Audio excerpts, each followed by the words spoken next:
join the meeting? Bill is here. Okay, who else do we have? PJ is on. Hey, PJ? Hello? Kelly's here. Kelly, good. Malcolm, was that you? This is Nikki. I have not heard Malcolm yet. Oh, okay. I thought I heard him just before Kelly spoke up. Are your folks all on, Nikki? Linda, are you on? I am. Okay. Donna, are you on?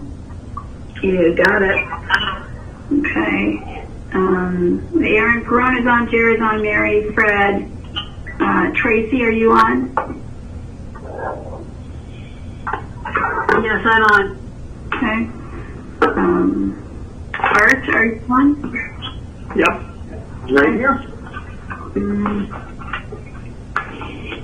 I think we're good, unless I'm missing somebody else. Keith, are you on? Keith? Oh, Andrea, thank you. And Keith, are you on? Yeah, okay. Yes, Keith is on. And Shafiq just, I think we're good. Okay, so we're still missing Malcolm, is that right? I believe so. Okay. We'll give him another minute or two. Okay. Do we know whether we are live stream yet or not? I'm checking that now. Okay. Yes, we are. Okay, welcome live stream.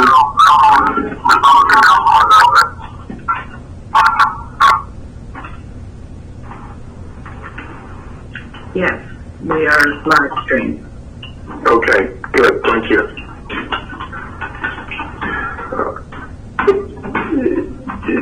Alright. Has anybody heard anything from Malcolm?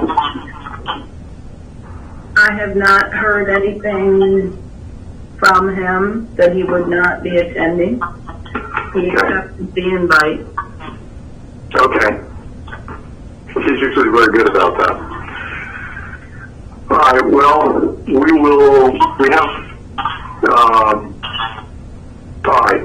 I'm going to call the meeting to order at this point. We are live streamed and recording, and when Malcolm comes on, we'll obviously acknowledge that. At this point, just formally, I'm going to do a roll call. Mr. Hogan, are you present? Present. And we know that, Ms. Howell, are you present? Present? And Mr. Fun, are you present? No response. Mr. Delp, are you present? Present. Okay. The chair is also present, and therefore I'm determining that we have a quorum present to conduct the meeting. Are there any additions to the agenda? Malcolm Fun finally getting here.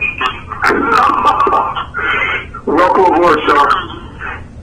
And we now have all 5 members present. Malcolm, in case you were in transit, we've declared a quorum present, and we're just at item 2, additions to the agenda right now. The one addition that we're going to have under new business is something that the members all have in their packets, and that is correspondence from Montgomery County indicating that they would like additional voting centers, and I think we need to address that today if we can, and if we can't, then as soon as possible afterwards. So I'd like to include that in a new business if no one has any objection. None heard. At this time, I'm going to ask for a ratification of the minutes of the March 25th and April 2nd board meetings. these minutes have been distributed electronically, and all the members have had an opportunity to review them. May I have a motion to ratify the minutes of March 25th and April 2nd board meetings? PJ Hogan, so moved. Moved, second. Kelly, second. Moved and seconded, all in favor, aye? Aye. Opposed? None. Minutes are ratified. Item 4, Administrator's Report. Nikki, I believe this will be yours at least to start with. It will, but I'm going to defer to Linda first, and then I will come back and start it off. Thank you, Nikki. Mr. Chairman and members of the board, I would just like to, not just like, I would like to recognize both the staff at the State Board of Elections and the staff at the CD7 counties for their hard work under very difficult circumstances. It has been amazing to watch these people get done what they've gotten done. And I think everyone needs to realize that we're preparing for 2 elections a month apart. One is the special general election on April the 28th, and involves the 3 CD counties. And then, of course, we have the statewide presidential primary on June the 2nd. And I just want to express my deep gratitude to everyone. Thank you very much.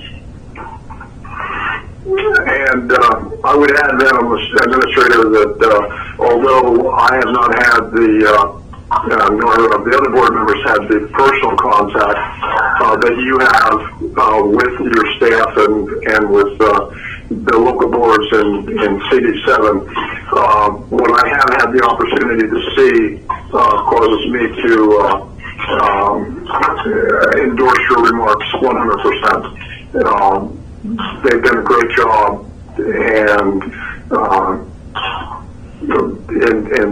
continuing to do a great job. So, well said, Madam Administrator. Nikki? Great, thank you.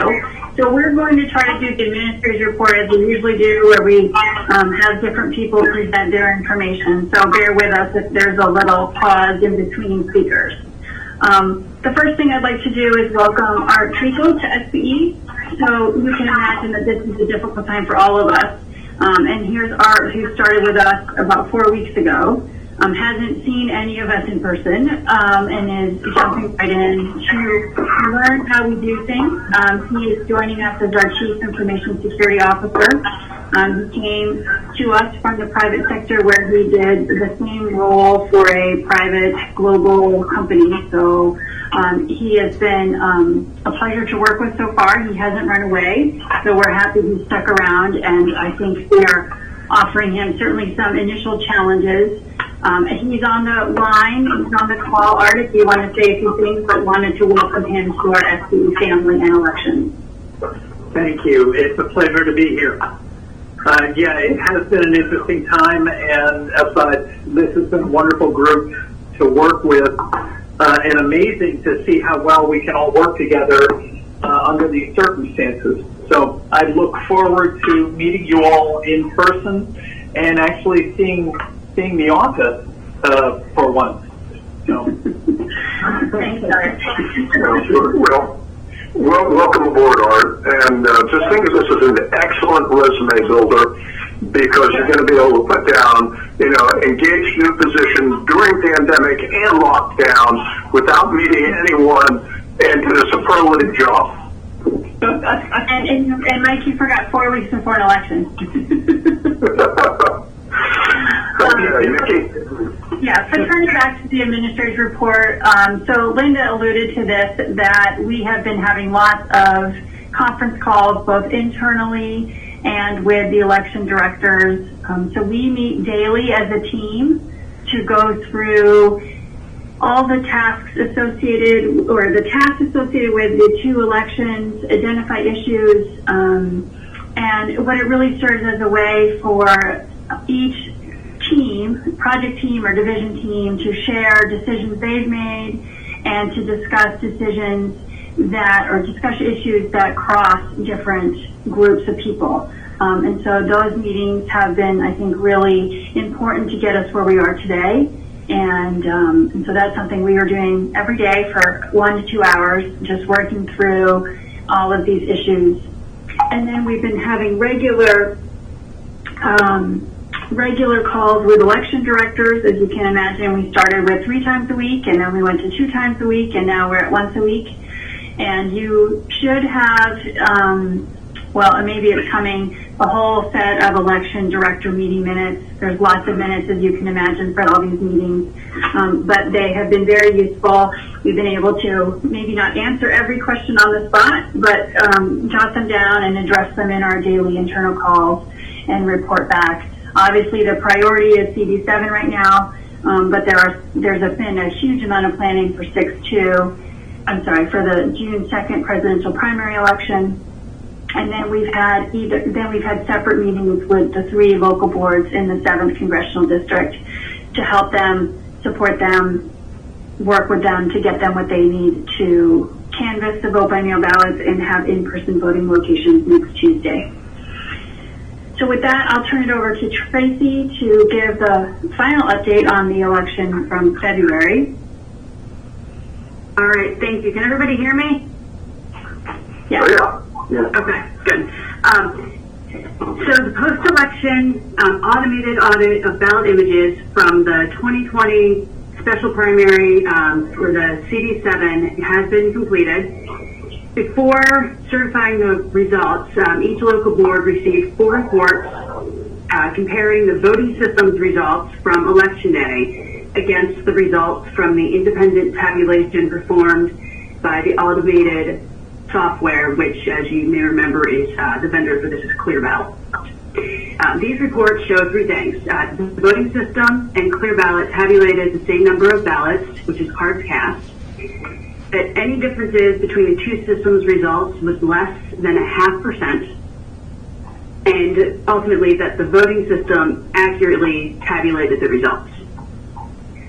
So after the completion of the absentee and provisional canvases, and prior to the state board certification of the election results, all the ballot images were retabulated, and the second set of those same reports were issued. These reports confirmed the things that the voting system accurately tabulated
boards, along with our support, have been very busy preparing for a long canvass and in-person voting.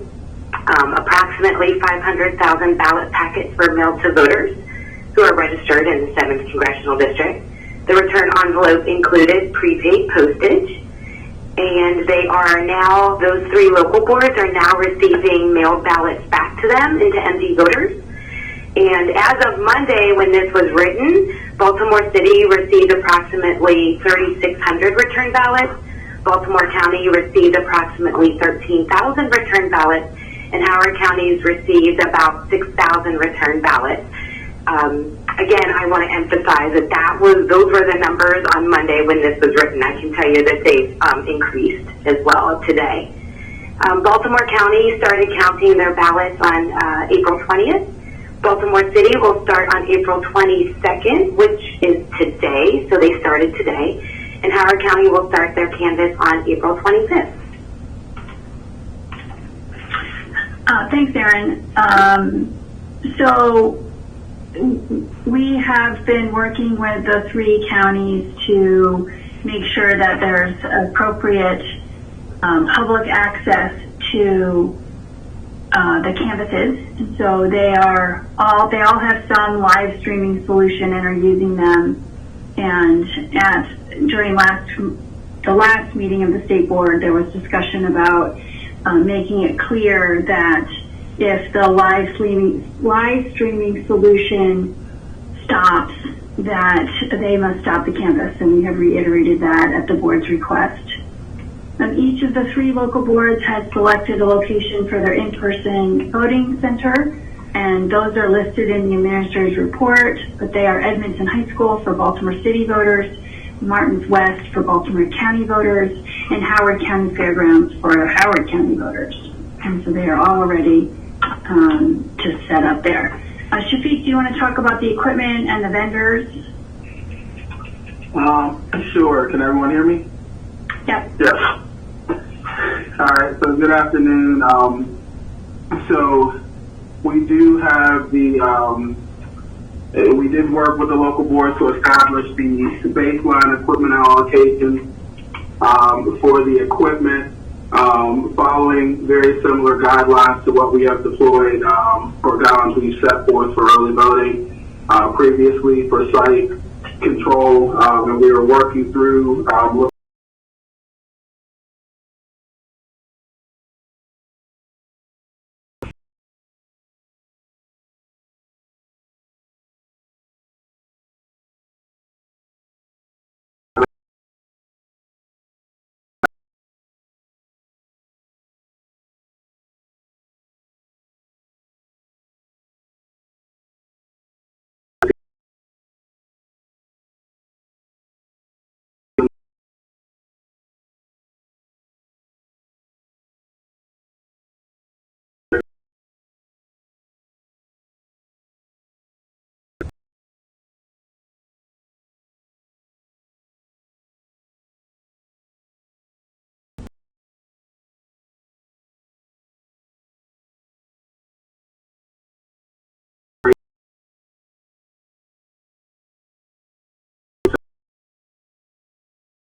as soon as they are delivered through 428. We are preparing to have the transportation vendor return all of the equipment along with the drop boxes election night. To go around and pick that up and return those back to the LB offices and the SB Central Warehouse. So everything is on track and all the schedules have been set and we're moving forward.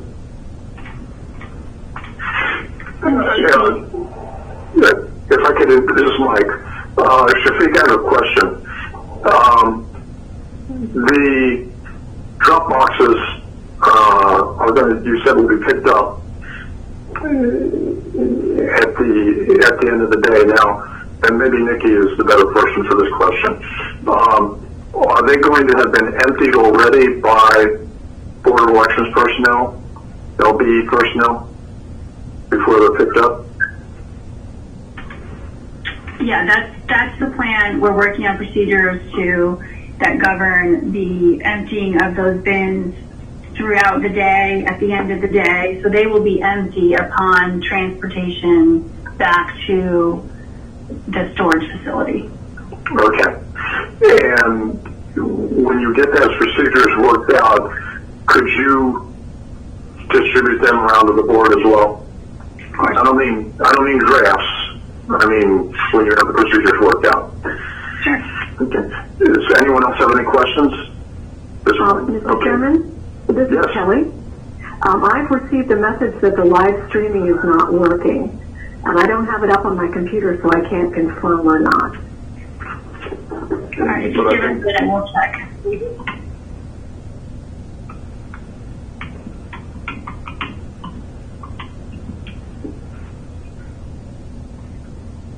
Hi, this is Tracy. I've got the live stream up and it seems to be working.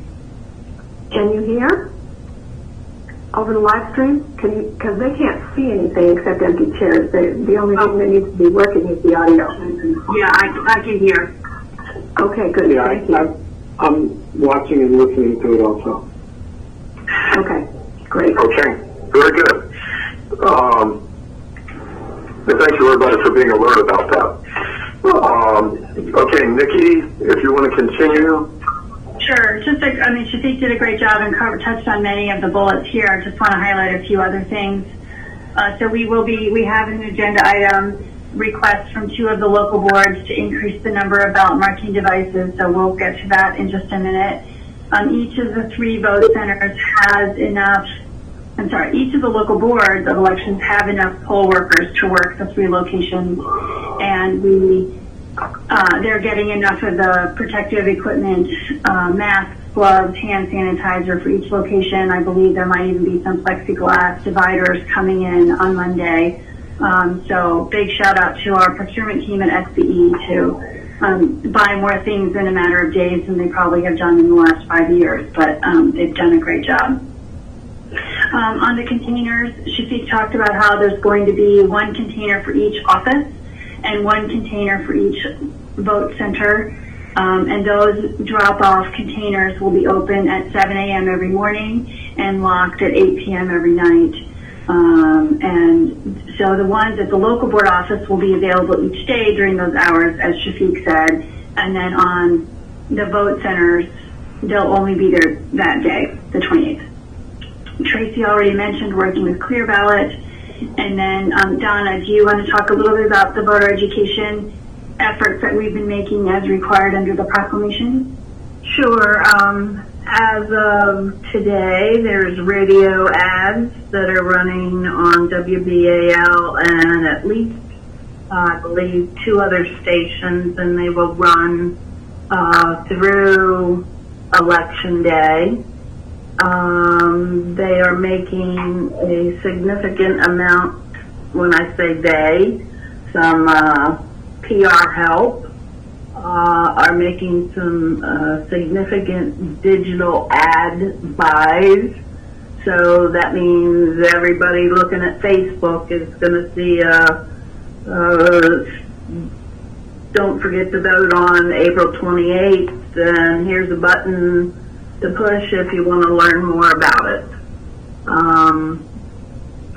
We're doing our normal social media posts, Twitter, that type of thing, and then issuing several press releases. And Nikki has a lovely 7:30 a.m. Sunday morning WBAL interview planned. Sorry, I can't help. Well, they were kind enough to move it to 9:30, so you all don't have to get up quite so early to watch. Okay. And then the June, this is probably in the wrong place, but the June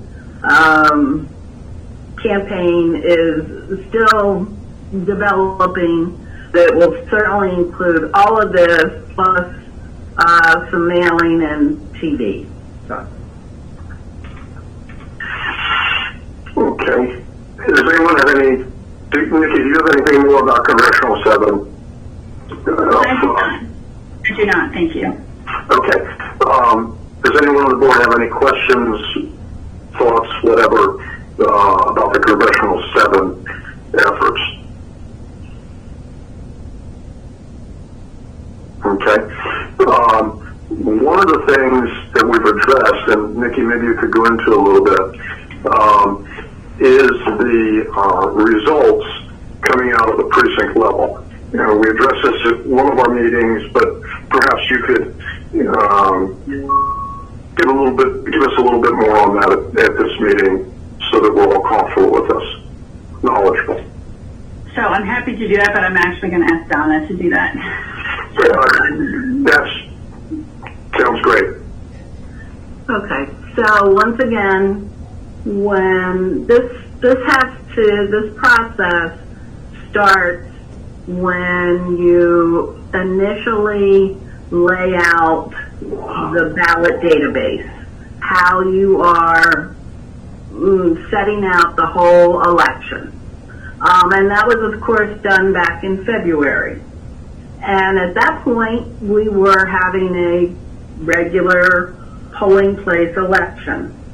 So the precinct, each polling place at that precinct has a machine that counts those votes for that precinct and has a memory device specifically for it.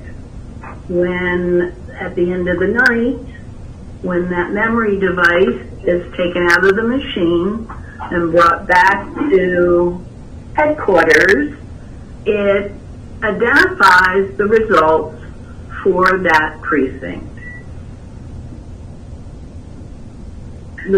Come to April 28th, and we are no longer having all these individual reporting precincts, and everything is going into one bucket. The ballot itself is used either countywide, potentially, or in multiple precincts. So just scanning the ballot does not tell the machine that it is from a certain precinct. Therefore, in the layout that we have, done back in February, for this April and June election, precinct results cannot be made available. In future elections, if it goes by mail, we are certainly looking at how the database, everything can be set up to identify by precinct. It will triple, quadruple the level of work, because instead of 10 ballot styles that Baltimore County has, they will now have a ballot style for every precinct in the county, like 250. And then you multiply that by, if it's a primary, by party. So it's a very labor-intensive process, but for the general, we're seeing what we can do. If I may, this is Bill, isn't it true that if the general looks like it's going to be an in-person election, this would be very, very cumbersome way to count by precincts, but if it is mail, it would be the way we would have to look to go. Is that correct? Correct, but I think we are posing the question to Natasha. We are not ready to fully answer that question yet. Okay. Thank you for your work on that. I know how difficult that is. Mr. Chairman? Yes. No, this is PJ Hogan.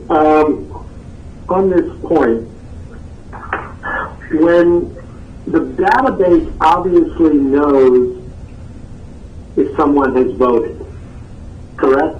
Because you can look up and see, did my vote get counted, correct?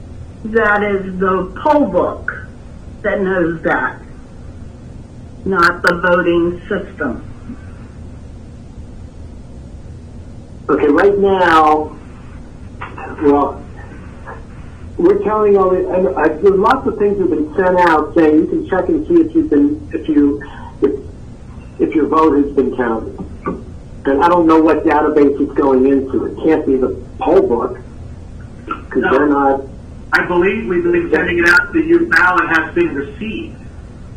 Okay. So this is Nikki. Let me jump in. So Don has been talking about how we cannot, why we can't report election results by precinct. PJ, your question is about turnout, which we can do by precinct. And the database that we use to say whether your ballot's been received, whether it's been accepted, whether it's been rejected, is MD Voters. So we can do that. We can tell you whether your ballot's been received, counted, if it was rejected, why it was rejected, and we can tell you how many people voted in each precinct. But it's the results piece that we can't do. Okay, let's stay with that for a second. As far as how many people voted in each precinct, So theoretically, we could know that 1,000 people voted in precinct 912, right? We can report that information. Yes, because it's turnout. And if it turns out there's only 800 registered voters in precinct 912, then we know there's a problem. Correct? Correct. I assume that the database also knows, okay, if it knows the person voted, it knows what precinct they're in. Is that all the information it has? It doesn't have information about how they voted? It would include how they voted as well as their assigned precinct. I think, hold on, how they voted means what method they voted. Correct. Okay, who they voted Yes. for No, on the revised vote? it would not include who they voted for, but as Bill said, it would include if they voted by vote by mail or they voted in person. Okay, so at a absolute bare minimum for the June 2nd primary election, we can report turnout by precinct. Right? Yes.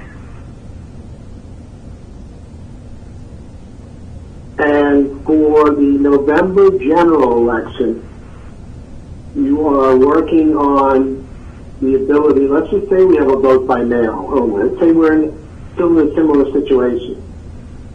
You're looking at the possibility of being able to report results, voting results, by precinct. That's correct. Okay. And how that would be accomplished is that there would be a different ballot style for every precinct, which is great. For a mail-in election that works, I think that would work.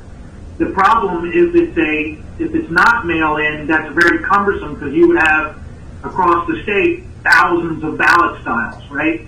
But what would happen is when that vote got scanned in, the scanner would understand it to be precinct 912 and put those votes in that precinct because the ballot style would be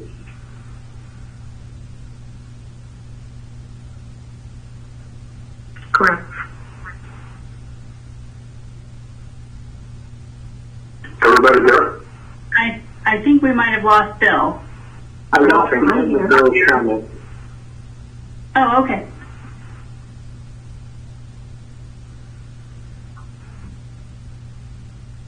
Is Bill still on? Yeah, can you hear me? Okay. Yeah, now. I know me, I don't know about anybody else, but I did not hear like the last part of your last sentence. The same here. You mean where I said that because we have one precinct per ballot style, when we scan those ballots in, because it's a unique ballot style, we could report by precinct in the general if we did it that way in a mail election.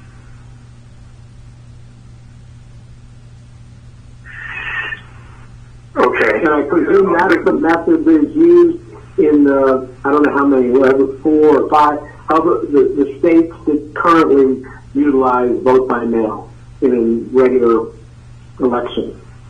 That's how they operate, I presume? I believe so. Okay. They may not create, we create the ballots and the databases, everything at a state level.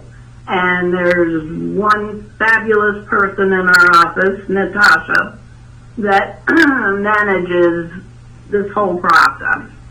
So, in some of the others, the local jurisdictions may be doing all of that work.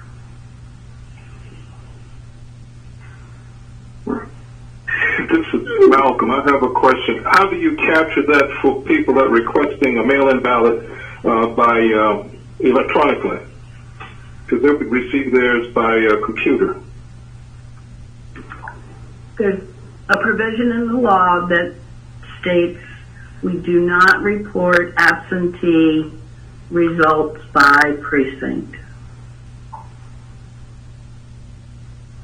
But are we calling absentee mail-in? If the mail-in system, can't you receive a mail-in ballot can't you request it by email and receive it by email if you do not receive it normally in the mail? Yes, we can provide ballots electronically. But those ballots wouldn't be counted by precinct. Is that correct? Correct, because they're considered absentee ballots, and as Donna said, the law says that absentee ballots are not counted by precinct. Oh, okay. Now, so what would that be considered a precinct in of itself in a general? Because we would reproduce them on a ballot style that would be yet another precinct number?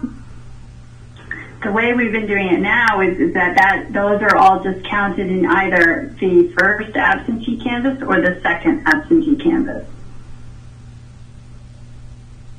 And so those would still just be two additional precinct numbers, AB1, AB2, and ballot style wouldn't matter? Right, that's how we do that now. Now, I'm saying if we went to where we reprogrammed the ballot so that we had 2,000 ballot styles, go ahead. We would still have absentee ballots. Like, as Malcolm said, if somebody wants an electronic, that would be counted, that would be considered an absentee ballot and would be counted in one of those absentee buckets, potentially. I mean, that's all part of the discussion that we're having is, how do we build the ballots in such a way to do this? And then how do we count them? What is called counter groups, how do we count them later? What buckets do we put them in? This is Mike. So just for my clarity in any of that, Congressional Senate is obviously committed to what it is. I mean, clearly. And I suspect that June 2nd is pretty much committed to the system we have, not the one we're talking about trying to develop. Is that correct? Correct. Okay. So what you're talking about then, Nikki, in your last comment, is basically contingency planning for the general election. Is that right? That's correct. And what Donna said is also contingency planning for November. Okay. I wasn't disagreeing with that. I just wanted to making the point more that we were contingency planning for November. Now, June 2nd, as I learned over the past 5 years, let me ask you this a direct question. Are we too far downstream to be able to make any changes like that for the June 2nd election? Yes. And in what ways are we downstream and unable to make changes at this point in time? For example, printers or The database. The database is not restructured yet. The database creates the ballots. We have already mailed out all the military and overseas ballots, and we have already printed millions of ballots. And we are in that process right now with our apps or our mail house. Any change to that database would prohibit any of those ballots from being scanned. They would not be able to be counted. Okay. Okay. Thank you, Donna. Mm-hmm. And this is Kelly. yes, Kelly.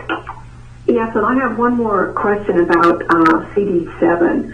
I know that some people were concerned about voters who are unfamiliar with the absentee voting process making technical errors, like forgetting to sign it or putting 2 ballots in 1 envelope or something like that. And I have 2 questions. One is I wonder whether in the canvassing that's been done so far, whether they've noticed a higher rate of errors like this. And my second question is whether we have any procedures for helping to cure the error if it's just a technical error, like somebody forgot to sign it. Do we have a procedure for that in place that we're using in CD7? And if not, do we have one that we're going to use in the presidential primary? So we only have feedback from Baltimore County. They're the only one that's canvassed multiple days. Baltimore City just started today. On Monday, they had 2 ballots that were rejected for no signature. So too early to say whether that is going to be a normal rate or higher than normal. We'll have to just wait and see. We are working on procedures for the June 2nd election to distribute to the counties on what to do if they get a ballot back that has not been signed. So those are a work in progress to be distributed in the next week or so, well before the ballots are being returned. Okay, thank you. Anyone else questions? Okay. Yeah, I think one other question, and maybe I heard something, and maybe I didn't, just as clarification. When we were talking about the ballot drop-off places for 7 and for the, as we move forward and look at it, are we saying that they're only going to be open certain hours? So for the CD7 election, we are just, for those 6 boxes, 3 at the local boards and 3 out at the vote centers, they will be limited to 7 a.m. to 8 p.m. Moving forward for 6-2 could be a different outcome, but we made the decision after talking with the 3 counties about those ballot drop-off locations being available just 7 a.m. to 8 p.m. each day, which would be starting Friday, Saturday, Sunday, Monday, Tuesday at their office. And what is the feeling on for June? And is there a reason, maybe or not, maybe there's no surveillance, or maybe there is, but is there a reason not to have them available 24/7 for drop-off during early voting and coming up to it? Well, those are the exact questions we've been discussing about, are they located where there's surveillance, concern about the frequency of pickup and overnight. So we have that to discuss with our local boards tomorrow. Okay. I mean, it would be my brother's, all things being considered, that we had, 24-hour access to it, but I completely understand if there's no surveillance, you couldn't protect the integrity of custody potentially. So, to the extent that we can have extended hours as possible, I would be in favor of that. Okay, thanks. This is TJ. On that point, I think I understand May 28th. And I'm thinking that, okay, well, we're still in shutdown mode, so, people got time to go drop off their ballots. June 2nd, knock on wood, hopefully, we are in a better shape.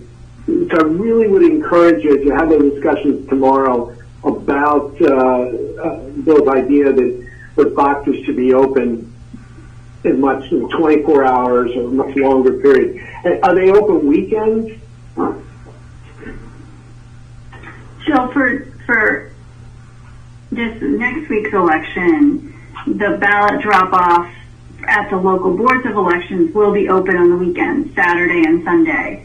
The container for the vote center is going to be delivered at some point Monday. I'm not sure. I can't remember what time.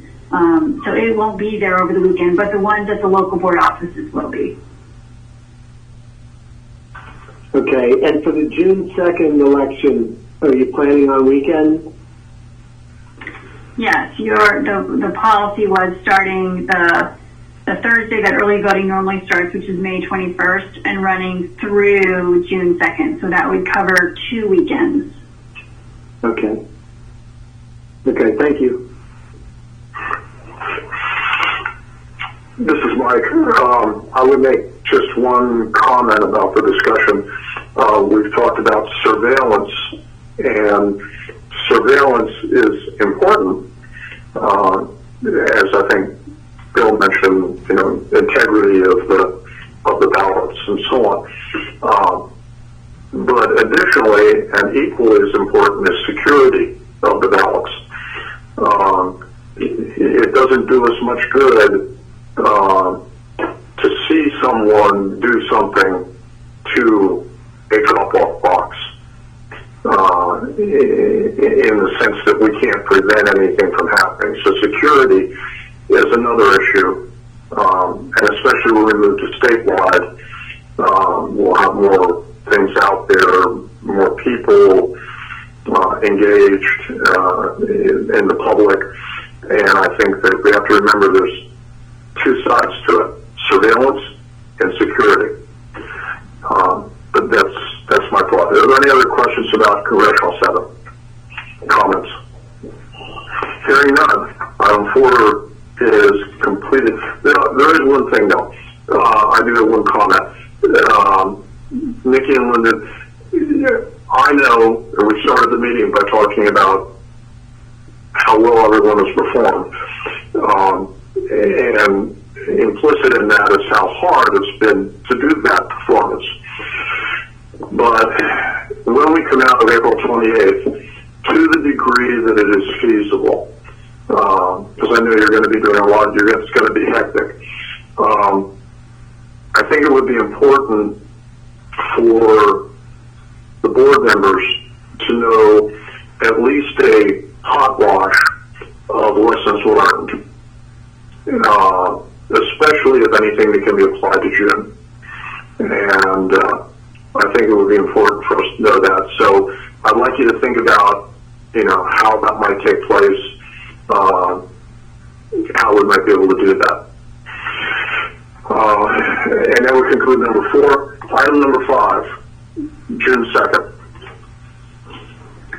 So, Erin, do you want to kick that off? Yeah, I sure will. So, preparation for the June 2nd vote by mail election is moving forward. Approximately 4.1 million ballot packets will be mailed for that election. I have worked with our mail house vendor, and so the outgoing and return envelope artwork has been completed and approved by several mail design analysts from the United States Postal Service. Inserts, including the instructions and the list of vote centers and ballot drop-off locations, have been finalized, and those will be included in the ballot packet. And I'm going to keep going, Nikki, if that's okay with you? Go ahead. Yeah. Okay. Good. Okay. So on April 16th and 17th, we did transmit ballots to UOCAVA voters who requested to receive a ballot. Again, we're happy to report that we complied with the deadline established in the Federal Military and Overseas Empowerment, or MOVE Act. And the information will be sent to the United States Department of Justice, as we always do supply this data to make sure that we comply with the MOVE Act. On Friday, May 1st, ballots for voters who do not live in the 7th Congressional District will be mailed. And then the following Friday, May 8th, ballots for voters who live in the 7th Congressional District counties will be mailed.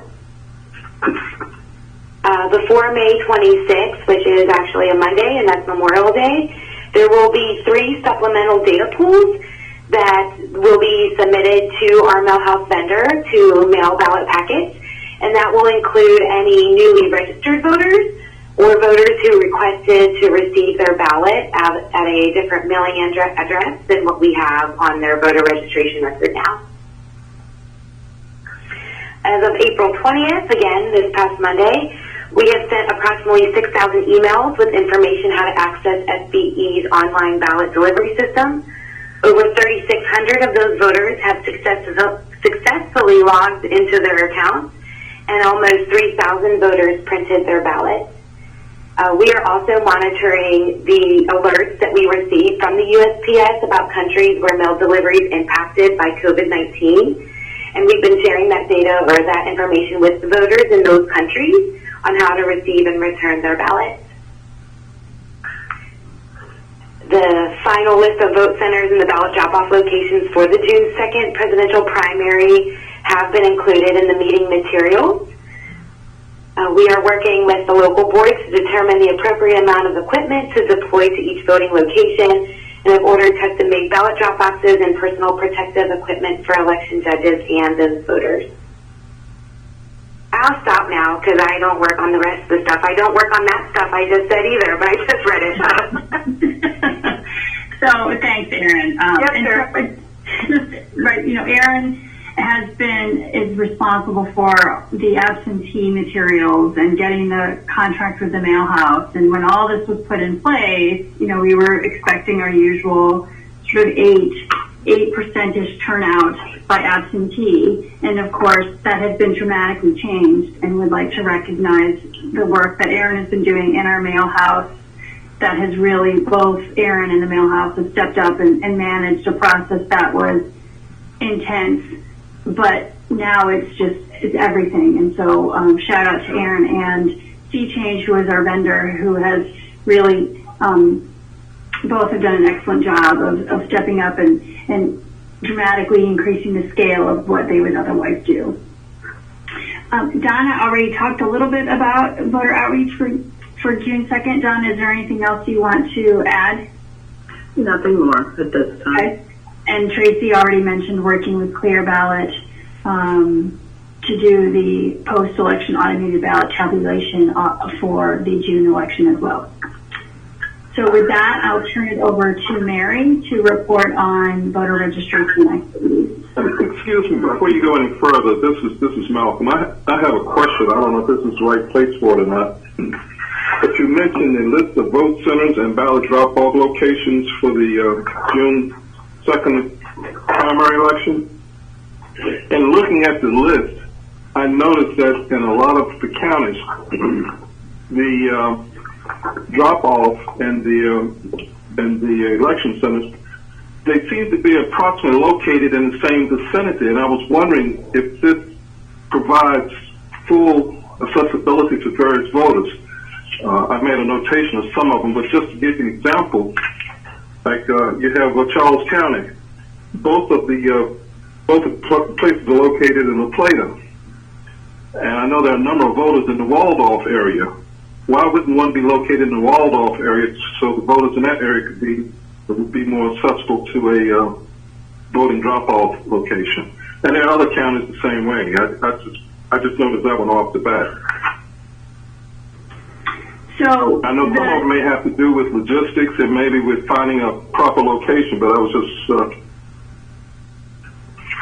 So the board's direction was for the local boards to have a minimum of 1 location and a maximum of 4, but have it be tied to the early voting centers. And so that was a decision that you all left to the local boards of elections. The ballot drop-off location will be at that vote center, but some of them, and I think Charles might be one, asked for one for their office. So they have a second ballot drop-off location just at their office, which many of them had, but more portable. This is more permanent.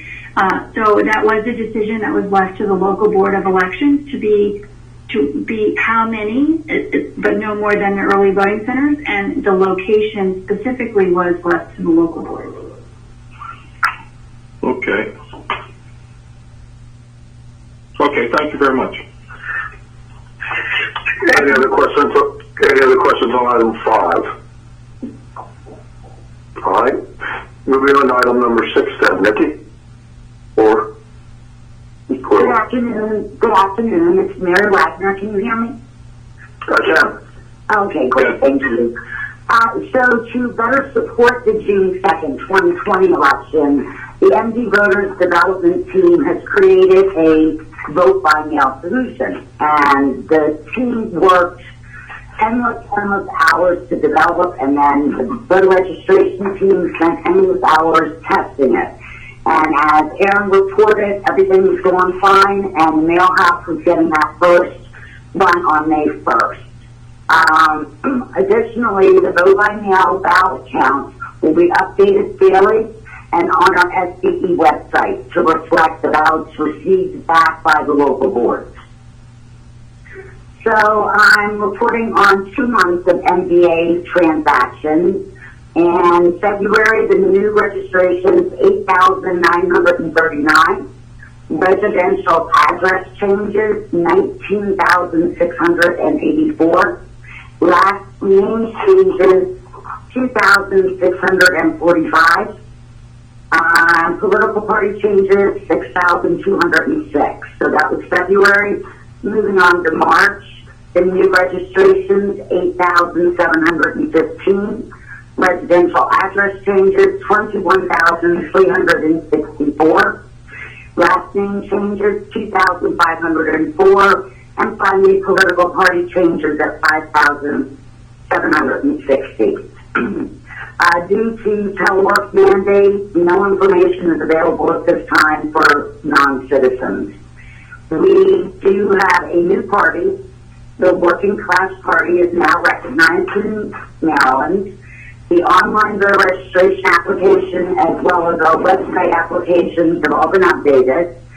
I'm working with Whitney to procure paper applications, and I've notified of this new party to the automatic registration agencies, which is MBA, Maryland Health Benefits Exchange, Maryland Paratransit, and the Department of Health Services. And that is all I have. Anyone on item number 6? Yeah, just a quick comment about how amazing it is that we had 21,000 residential address changes in March during the lockdown.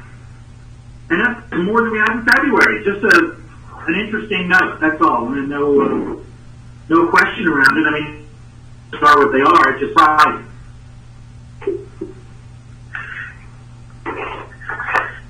Maybe it's just going back home.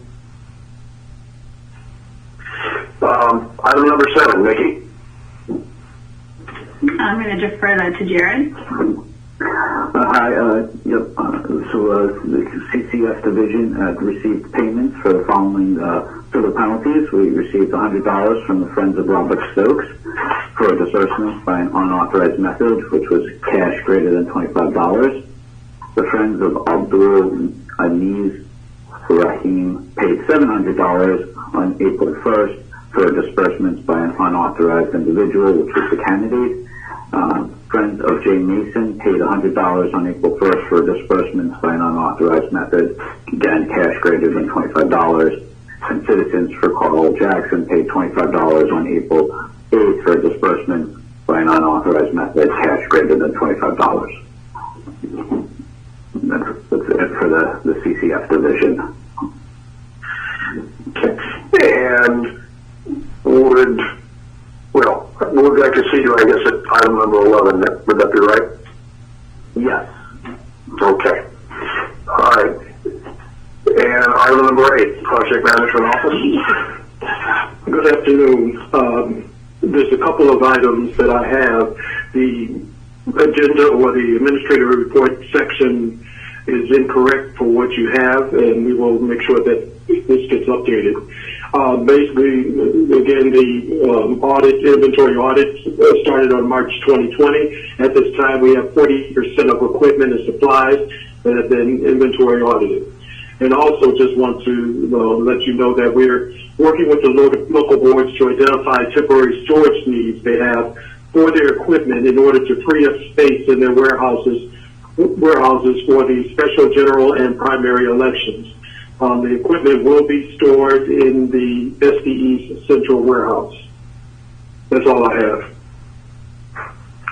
Thank you, Chief. Questions? Okay, item number 9, voting system. All right, good afternoon again. This is Shafiq. So I wanted to talk about the electronic poll books. So on March 6th, 2020, SB conducted another statewide test of the early voting and election day network. The test did involve all local boards except for Washington County. We tested over a 6-hour period manual transactions of looking up voters and generating ballot transactions. No issues were identified or reported during that exercise, and the test was successful. We generated over 83,000 transactions over that 6-hour period. For the upcoming CD7 Special General, along with the presidential primary in June, we are looking to utilize this network, and the reason for this is to ensure that the most current data about returned ballots is available to election judges via the electronic poll book. So with this network, the election judges will know which voters have returned their voted ballots as of election day morning, and the local boards can canvass returned ballots up until the day before the election if they choose to. Without this network, the data in the poll book would be outdated by a number of days, and the local board as a result would have to pause their canvass for several days. So we are looking to implement this network for both elections. And that's all I have. Questions? All right. I notice an administrator's report. Next item is number 7, which is incorrect. It's item number 10, legislation. Nikki, who's going to handle that? Donna, can you, or? Jared. Jared? Okay. No? Okay. Sorry, I was on mute there, sorry.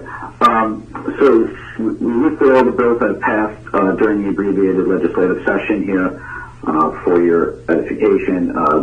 Notably, SB4 is about the expansion of commercial gaming, and that question will appear on the 2020 ballot, the general election ballot. SB 145, which is cross-filed with House Bill 37, basically changed absentee voting references in public communications to mail-in voting or mail-in ballots, and also with the prepaid postage for the return of these mail-in ballots, which would be split with the state reimbursing the local board 50% of the cost of the prepaid postage. That was also emergency legislation. Senate Bill 251, which has been enacted, changed some of the dates for special elections, making them in line with the current calendar and federal laws, most notably the MOVE Act. So it just aligned the special election calendar now with that, possibly with those laws.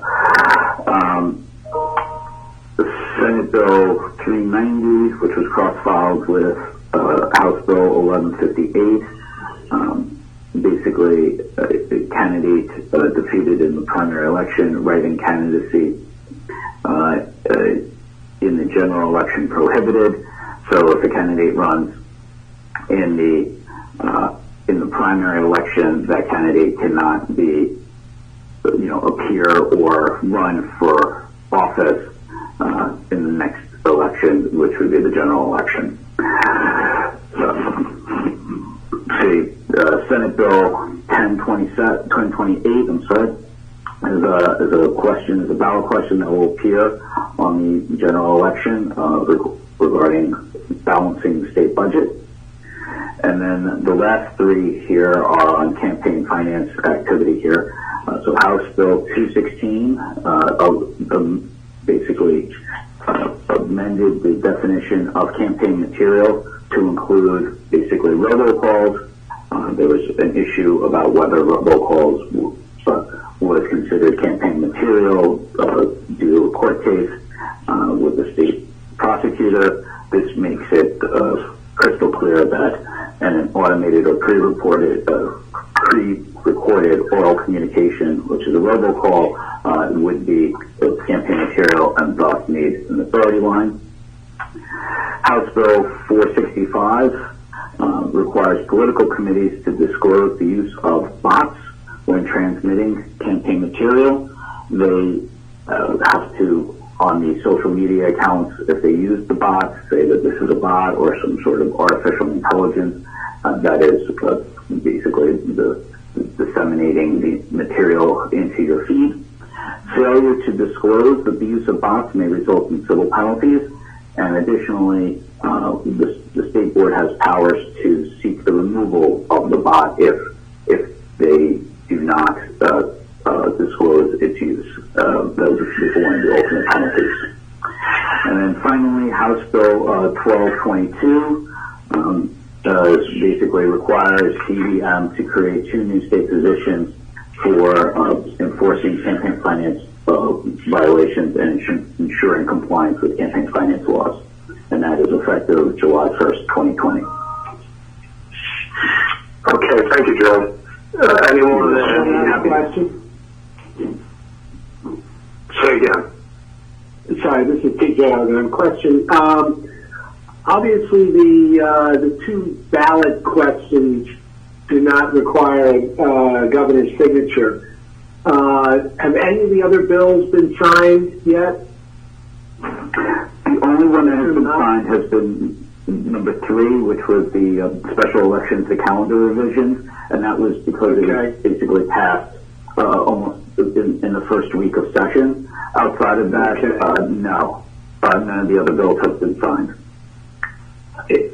Just looking at the bill titles, it doesn't appear that any will have a fiscal impact, except for maybe the last one, House Bill 1222. Is there any concern that the governor may not sign that because of the fiscal impact? Have you gotten any idea? House Bill 145 also would have a fiscal impact as well because it's prepaid postage. But I have not heard any, rumblings from the governor's office about vetoing any of the bills. Okay. I mean, I don't see how the governor could veto Senate Bill 145 prepaid postage when he's a little opposite of if you're calling by executive order for mail, vote by mail ballot, and then veto that. So, okay. I only ask because he's made comments about he may veto legislation that has fiscal impact given the fiscal situation, which I totally understand, but I just wanted to make sure these may not fall in that category. Yeah. But I'll follow up as well, see if there's any fun ones. Thank you. Anyone else? All right, that concludes item 4, Administrator's Report. Assistant Attorney General. Good afternoon. Can you hear me? We can. Good. A few updates on the various litigation matters that relate to elections in the state of Maryland. On Friday, this is the first one's on the Judicial Watch versus Lamone case. It's number 3 on your summary. On Friday, Judge Hollander issued a ruling on the last outstanding issue in that case. This is a case involving Judicial Watch's request for a list of Montgomery County registered voters. Maryland law provides restrictions on who can gain access and for what purpose. Judicial Watch is not a Maryland registered voter, nor do they seek to acquire the list via a Maryland registered voter, and so they're challenging Maryland law. Judge Hollander ruled that on the last issue remaining in the case that date of birth was a piece of data that the state should be required to provide Judicial Watch when it provides the list that the court ordered several months ago needed to be provided. The court ruled that the removal of date of birth was undertaken during the course of litigation. So when Judicial Watch first brought suit, date of birth was something that was available, and there wasn't state law like there was in some other states. It wasn't a state statute that said date of birth was a privacy risk to be disclosed, and so Judge Hollander ruled that the NBRA, federal law that she found preempted Maryland state law, required its inclusion. The case is now, in terms of what substantive issues remain, appears to be done. The court has asked for a status report to be submitted in a few weeks, preferably jointly, and we will be weighing our options and studying the rulings before then. Next update on the list is the Washington Post case. That case has a settlement, and that case has been reached in principle. The agreement has been submitted to the Board of Public Works for approval.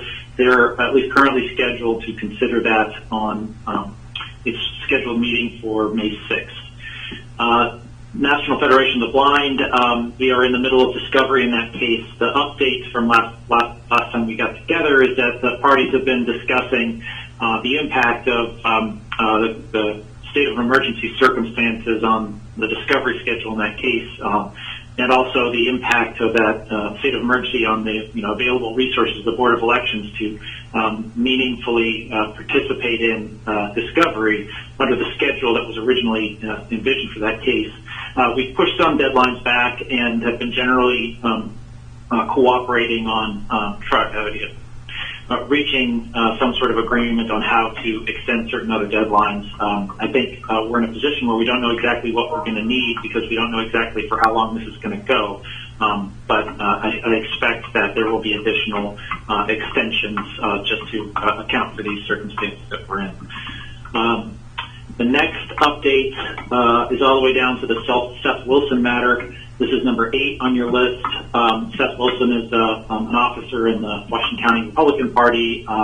They took issue with the layout of the ballots for the Washington County Hagerstown ballot styles for the Republican Party based on how the nonpartisan Hagerstown municipal elections were laid out and identified as such. A resolution was reached by which voters who receive those ballots in the mail will also receive a notice stating that the Hagerstown municipal elections are nonpartisan, which means that the same candidates will appear on all of the ballot styles, the Republican and the Democrat and the nonpartisan ballot styles, and the party affiliations of those candidates will not be listed on the ballots. And that order was entered by the Circuit Court for Anne Arundel County last week. Earlier this week, sorry. Finally, the last case on your list is a new one brought by a plaintiff who brought several cases last year which were dismissed. This one seeks largely the same relief as the ones that were dismissed last year. He is challenging the results of the 2018 election on the ground that it involved the use of polling places that were in religious facilities, that party affiliations of candidates were identified on the ballots, and that scanners were used to tabulate ballots. Our response to the complaint is due May 3rd, and we will be responding on schedule. Does anybody have any questions? None? Okay. Thank you, Andrea. Okay, item number 6 on the agenda. Special general election for the 7th Congressional District. There's an A and a B, but I suspect we'll probably just dispose of both of them at the same time. Nikki, do you have that one? Erin is going to take this one. Thank you. Okay, Erin? Yep. All right, so we got 2 requests. We'll do 6A first. So the Baltimore City Board of Elections would like your permission to use 8 ballot marking devices on Tuesdays for 28 election instead of the 4 that your policy put forth. And then Baltimore County would like to use 9 ballot marking devices. They will have 3 ballot marking devices per room because they're using different rooms for voting to try to keep social distancing. So there you are. Okay. Anyone have any questions or comments?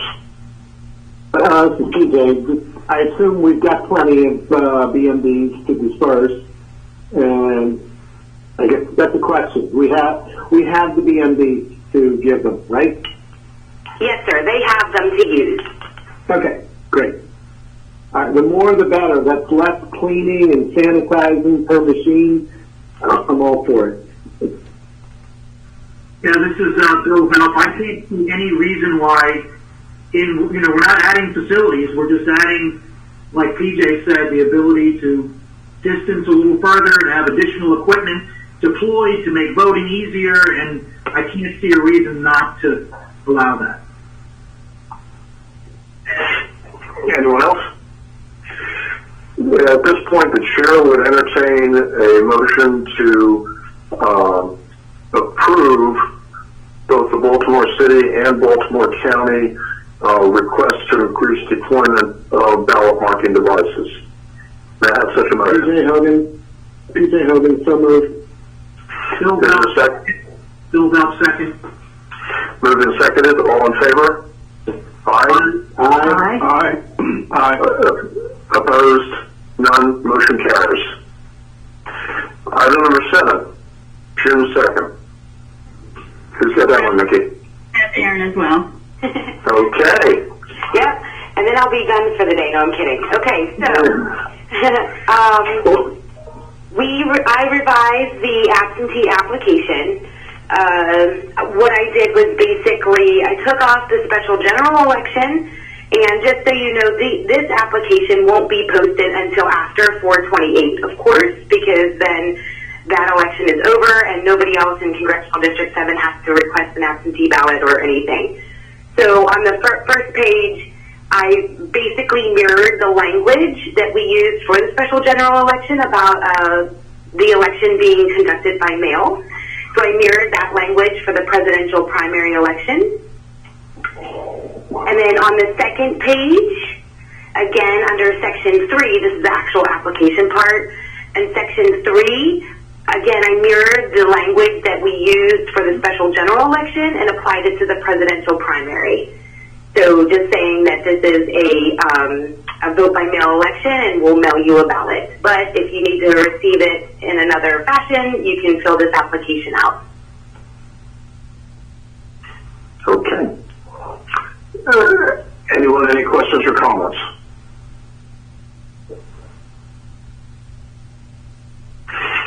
Hearing none, the chair will entertain a motion to approve the revised absentee ballot application.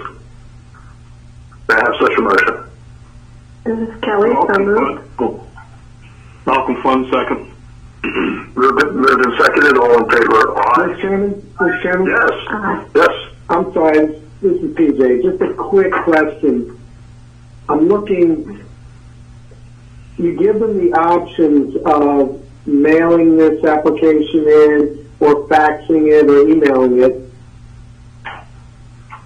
I honestly can't see where the fax number and email address is. What am I missing it? Are you asking about the application part or that third page where... The application. Yep, it's in Section 6. So there's two, you can choose U.S. mail, and then you can put a different address in for each election if you like. And then right underneath there's internet delivery, where it asks for the email address and all the required information, and then there's the fax number. No, what I'm saying is, okay, go on the front page entitled Maryland Application for Absentee Ballot, okay? And deadlines for returning this form, and you have in there,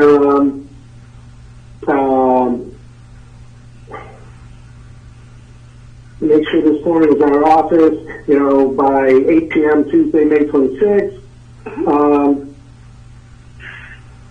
Or send us this form by email or fax by 11:59.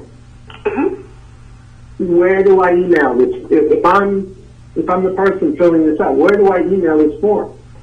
So on the third page of that packet there's the all the contact information for each of the local election offices. Oh, okay. It's got to go to okay. Got it. Thank you. Yep, you're welcome. Or they can email it to us, of course, and we'll make sure the local board gets it. Okay, thank you. You're welcome. Okay. Anything else? Okay. A motion was made and seconded All in favor of the motion, aye? Aye. Aye. Aye. Opposed? None, motion carries.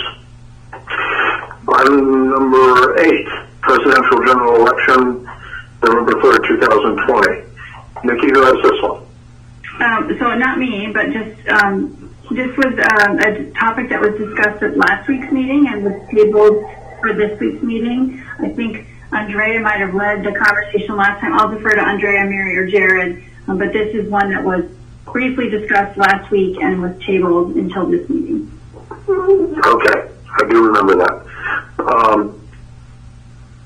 So, Andrea, Mary, Jared, who's going to take this one, hit the ball rolling? I believe that's fair. I guess I will. This is a request now to extend the deadline to submit charter petitions. So the deadline is a week in the last week in July. It's July 27th.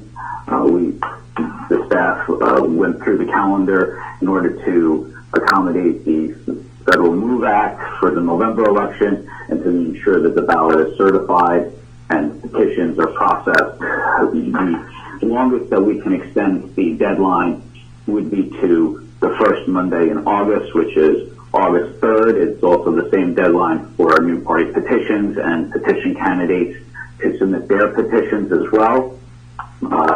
So it would grant them 1 week for their gathering process. Now, this falls within our powers vested from the first, I believe, gubernatorial proclamation, and that we have the ability to extend deadlines on that. And Andrea the question was whether if we extended the deadline and the state of emergency is lifted, whether the deadline then reverts back to its original form or does it stay permanent. And that I'll defer to Andrea. Yeah, and I can let me make sure I'm off mute again. I think the discussion that we had last time was, the concern about a party having reliance interests on the extension of the deadline, but then if the state of emergency were to be lifted, the extended deadlines under the relevant governor's proclamation that the state board would be permitted to do would last for an additional 30 days after the lifting of the emergency declaration. And so just to play it out as an example, the deadline we're talking about here, I believe, is July 27th, and what's on the table is extending that to August 3rd. If the governor were to lift his emergency declaration on July 1st, then the deadline, the extended deadline would continue to have effect for 30 days after that, so until July 31st. But then on July 31st, the deadline would revert back to the original deadline, which would have passed by then. And so a party could find itself in a position of being out of time, when that reversion takes place. Now, the party will have had notice of the reversion just by the declaration, by the lifting of the emergency declaration. As of July 1st, all affected parties will know that in 30 days, the deadline will revert back to the original deadline. And so, to the extent that we need to speed up what we're doing, I think we should do that. So it's not as though it would come as a surprise and happen immediately. There would be advance notice of 30 days for a party to act on that basis. But that was, I think, the concern that was raised last time. But one kind of procedural aspect is that when this is not actually the election order that authorizes this extension. The election order only authorized the board to extend deadlines vis-a-vis the special general election and the primary election. This relates, if anything, to the November general election, and there isn't authority in that proclamation to extend deadlines relating to that. But it's a different executive order that allows agencies in general to modify or extend deadlines provided that they make a finding, and the finding is to the effect of that the suspension of the deadline will not endanger the public health, welfare, or safety, and the governor must be notified of the extension. So I think it would go into effect 24 hours after the governor is notified, and so it would be the agency, if it makes this determination, would need to also find that it would not be inconsistent with the health and welfare and safety of the state, wouldn't endanger the health and welfare and safety of the state, and then provide notification in writing to the governor. There is a form attached to the governor's order that provides a template for what that notification provided to the governor would look like. I think the board can make the determination, vote on that, and then as an administrative matter, that form can be filled in, and the board can delegate the signing of that based on the board's action here, if it chooses to do this for transmittal to the governor. Okay. Let me ask you, Andrea, is the date 7/27 or 8/3, is that something that's set by law or set by this board? That is a date that's set by law. It's set with respect to the, I don't know what the number is, but I think it's like 69 days, maybe it's 87 days, some number of days before the election. Okay. And it's set by the statute, not by the Constitution.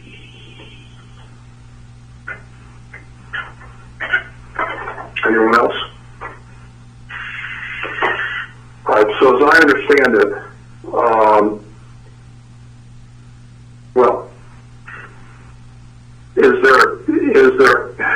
I think you already answered this, Andrea. Is there anything we have in our power to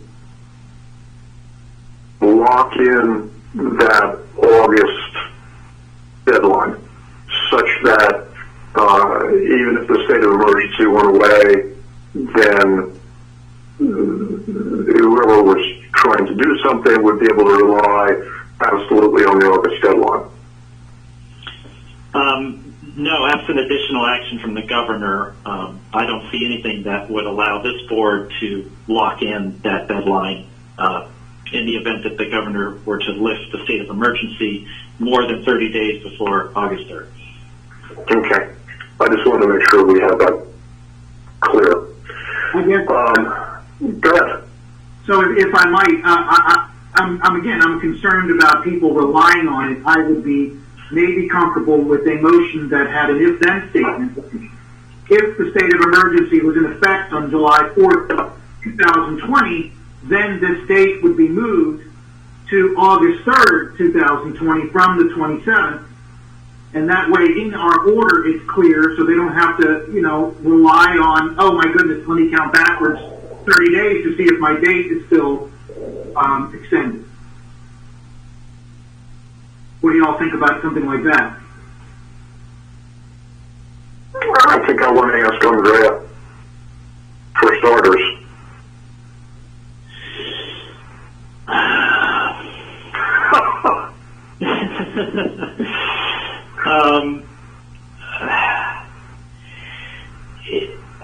I can't answer the question just off the crack of the bat right now as to whether that would be permitted by the governor's order. I would recommend you can express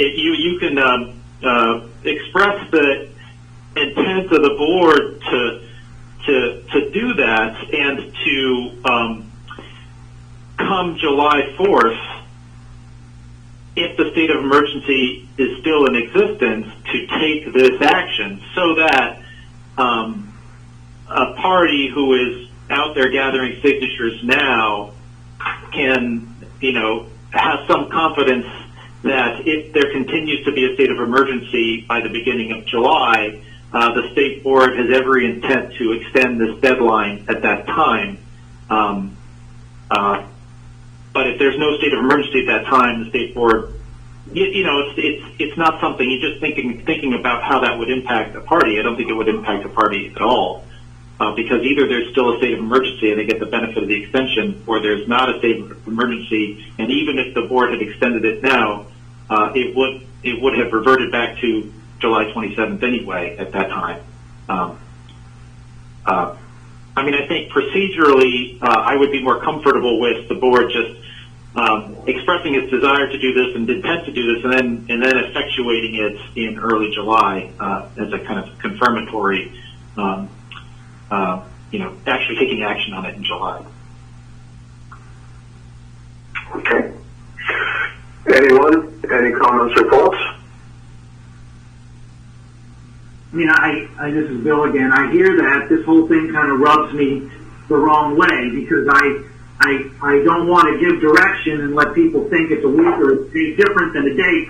In elections, dates are important. I mean, it's, we have an election day. We have certain days for early voting. We have deadline days for registration. And I think if we play with one of them back and forth, and, I'd almost wonder if I felt more comfortable. Those that are collecting signatures are probably listening.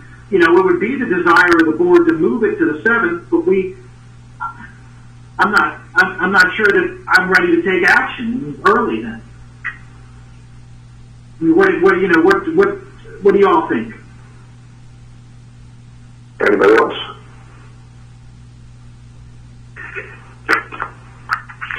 This is Mike. I think I'm inclined towards Bill's perspective and Andrea's advice, which I think that's what Bill was saying. If I had that wrong, I apologize. But I think what Andrea's saying, we're doing something that we have, over which we have ultimately no control.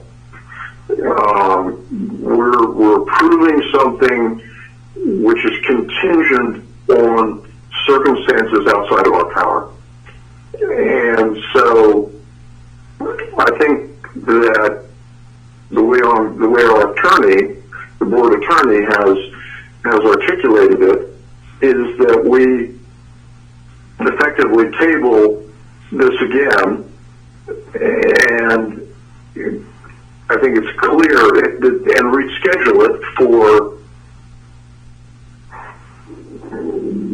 last meeting in June, and that it's the board's intent to give them that extra time if it is within our power to do so. Yeah. And we might have a better feeling for it. Bill, have I articulated what you were saying appropriately, or did I? I'm good with that. Okay. Anyone else? PJ, this is PJ. I have no problem with that. I'm just curious, how does this item fit in with item number 12? The request to approve temporary acceptance of electronic petition signatures. Well, this is Jared. Well, I guess the next item 12 allows, the collection for petitions during the social distancing phase. So during this time, right now, there is basically no petition gathering efforts that are ongoing due to the social distancing and the governor's proclamations. So. Okay, so the reason for my question is, if we approve temporary acceptance of electronic petition signatures, in essence, we're making it possible to collect petition signatures during this period of time. So I wonder why we need to extend the deadline. Am I looking at that incorrectly? I think the argument is that they've already lost, a month and a half of collecting, by whatever means, and now we're going to give them a way to do it potentially, but they've still lost a month and a half of standing in front of the Safeway. Yeah. I don't have a problem. We just keep. So let me ask a question, Andreas. by what way do we have the power to approve temporary acceptance of electronic petition signatures? Is that within either one of the governor's orders? Do we have the ability to do that, or do we need to take some other action or ask for some other action? The authority of the Board of Elections to accept electronic petition signatures is plenary regardless of the state of emergency. There's a electronic Uniform Electronic Records Act passed by Maryland that gives state agencies the right to the extent they see fit, to accept electronic signatures. And so this would just be an exercise of that discretionary authority. This is Kelly. Are we set up to accept electronic petition signatures? How is that going to work?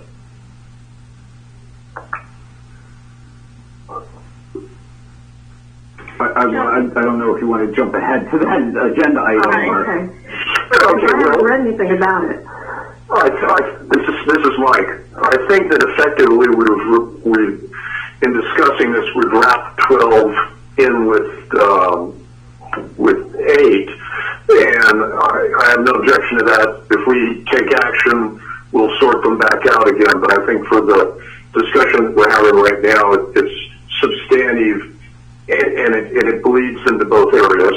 So please, Jared, if you've got it, go ahead and deal with it.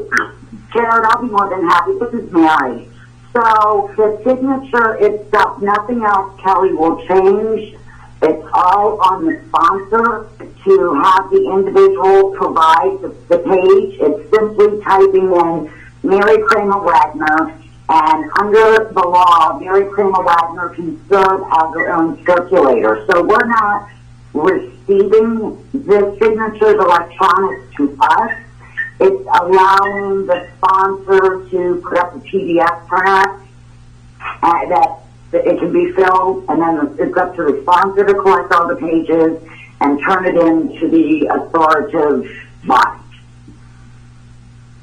Okay, because is my memory failing me that someone came to us one time and asked us to change our rules about electronic signatures on petitions, and we said no? Is this the same thing, or am I getting things mixed up?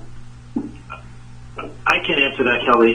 There was an individual who was seeking to be an independent candidate for Senate, I believe, in 2018, and he brought a declaratory ruling, or sought a declaratory ruling from the board that he could use a program that he developed where someone could visit his website, type their name into a box, and hit sign, and that would then populate a database held on a server that at a subsequent appointed time, when he wanted to generate his petition forms, he could then populate the petition forms with the information that was provided by people who visited his website. It was a lot more technically, involved a lot more kind of internet technical, I don't even know how to describe it, but it was using, collecting information submitted through forms on the web as opposed to affixing a digital signature or an image of a signature on a PDF of the actual petition form. So that was one difference. And the second difference was that in a declaratory ruling, someone is seeking a ruling as to how the law as it then exists will be applied. And the law as it then exists, indeed as it now exists, the state board has not provided for the acceptance of electronic signatures on petition forms. And so the ruling in that petition, that declaratory ruling petition was, well, the law doesn't currently allow this. And so if you're asking us how we would apply the law to this, we would say, well, we haven't yet decided to allow electronic signatures. And so this isn't, the current law doesn't permit this. At any point in time, the State Board of Elections, like I said, can decide, yes, we want to start to allow electronic signatures, and this is going to be the way by which we do that. It's just during that petition, at the time of that petition, it hadn't made that decision yet. Okay, thank you. Anyone else? All right. We have, although we have blended the discussions, we have two distinct matters to deal with. The first item is agenda item number 8, which is extending the deadline to submit signatures, just for the normal. And in this, it's my impression that the board's sentiment is to indicate what it has already indicated, which is that it is amenable to that, but due to the fact that we actually don't have the authority in an absolute sense to extend it to August, what we are willing to say is that we will table this item at this time, and then at a future point, I think I earlier said the last meeting in June, we will revisit this item, and our intent is to extend the time period to August 3rd, unless there are circumstances where we no longer have authority to do that. Does that capture the intent of the board? Anyone has any thoughts about that?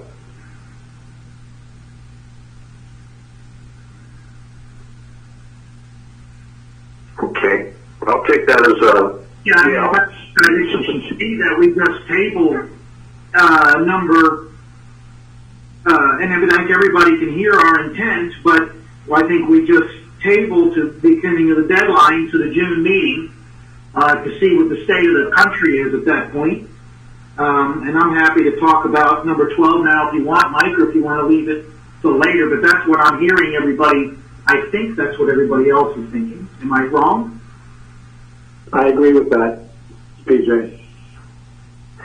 Yeah, this is Kelly. As long as there's no problem waiting until June, it seems to make sense to wait until June to make a decision about extending the deadline. And that it's fair to say that the board's intent is to extend the deadline if it appears that we will have the authority to do so. Okay, so at this point, I would ask for a motion to table item number 8, I think probably until the last meeting in June, and that's certainly a safe time to do it. I mean, it's not too late. So I would ask for a motion, Chair would ask for a motion to table item number 8 to be taken up again at the last meeting in June. Any second? This is PJ, second. Kelly, second. Moved and seconded. And all in favor, aye? Aye. Aye. Aye. Opposed?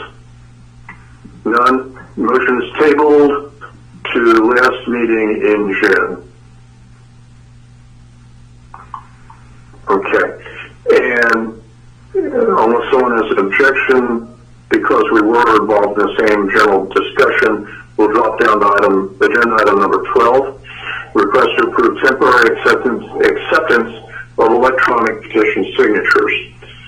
Now, we have a document, SBE Policy 2020-01, which has been presented to us by staff after, I believe, substantial internal discussions. And I suppose at this point, is there anyone that has specific thoughts about this particular item, the electronic petition, the electronic signatures? Where's the document? I printed all the documents. I haven't seen one either. I know it's Donna. It was an email from Donna at 12:23 today. There you go. Oh, I printed everything, but I got that. I got everything but that one. That was the last one I think that came through. Thank you, Donna. Yeah. Okay. It was, we were bouncing it back and forth. Thank you. I got it. Thank you. would the board like to take, given the fact that and I happen to know that this was all being discussed and nobody was sitting on it, would the board like to take a few minutes board members like to take a few moments to review the document? Yes, thank you. I'm reading it right now. All right. We'll have about a 5-minute, kind of hanging out in place.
Okay, like, would anyone like a few more minutes?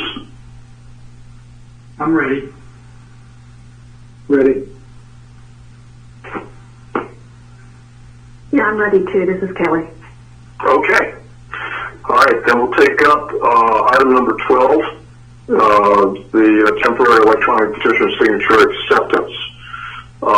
Does anyone have any, I think, who's handling this one? Is it Donna? You got this one? No, it's me, Jared. Ah, Jared.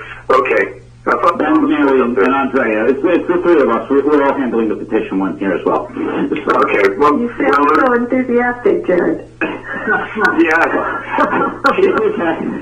She really did, didn't we?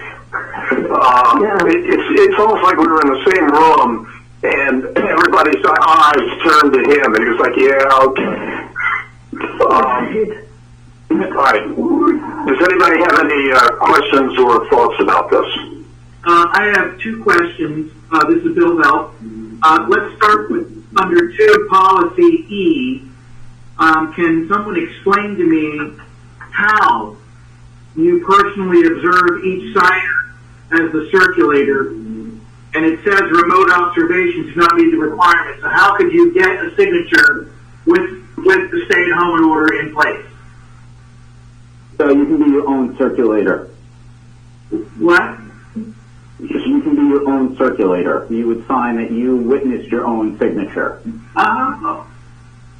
So we just wanted to make sure that individuals are not like doing some sort of Skyping or anything that I'm witnessing it. No, you can be your own circulator, and that basically you have to observe the person signing it via the I would say either the computer or tablet or whatever that they're using to download and sign on the SBE prescribed form for petitions. And so what is that SBE prescribed form that we will have for electronics? Is that still being developed or is that ready? No, it's the same form. It's a PDF.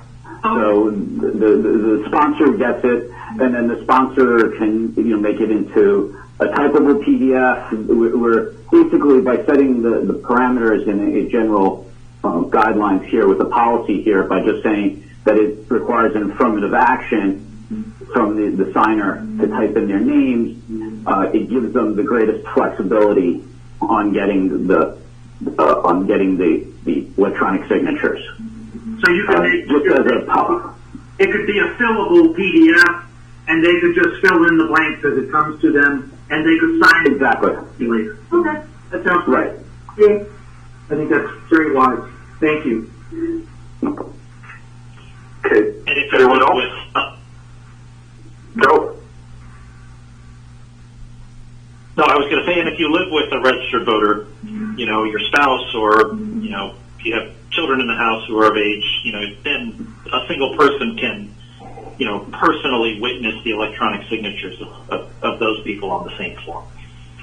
So you could have one circulator in a house of 5 people that were all eligible voters, or each person could be their own circulator. Yeah. Okay. Correct. Anyone else? I have a kind of general question. If we are willing to do this now, why are we not willing to do it at other times?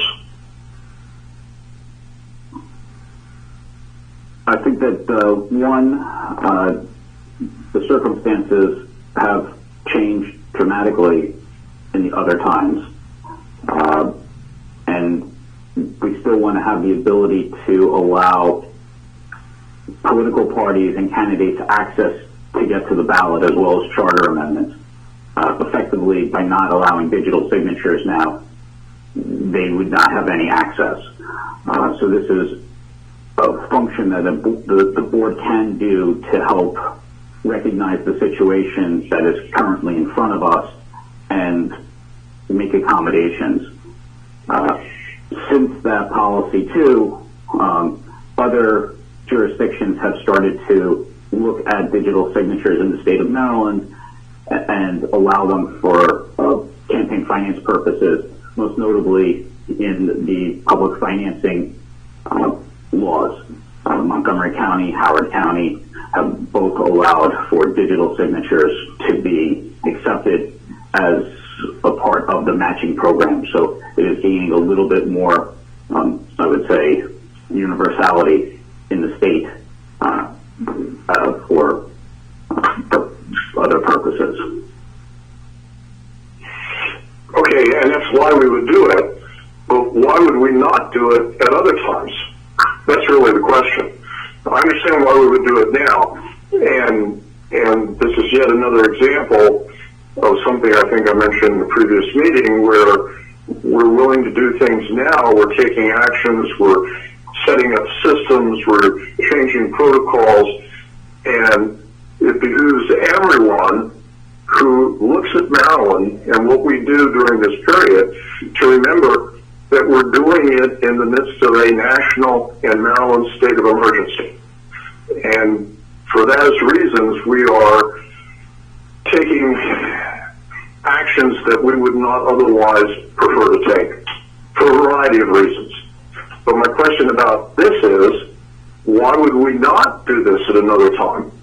I mean, there's a lot of stuff that we've just dealt with over the last 3 or 4 weeks that there's no enthusiasm, no interest by the board that I've seen to do any of that in normal circumstances. But electronic signatures, admittedly we virtually never deal with these, but why would we not do them at another time? Well, I think that if that's a discussion that we could have, and it would be more ripe for us to do it via regulations then, not through just a policy to allow more, I would say, input in from people that would either be opposed or for digital signatures. So because of the situation here, it's ripe for a policy change with the limited scope of it, so that we can also, if need be, then we would have to look at and see about other implications of petitions, making sure that voter registration addresses are updated, and whether we want to have that as a policy with a digital signature rather than a wet signature.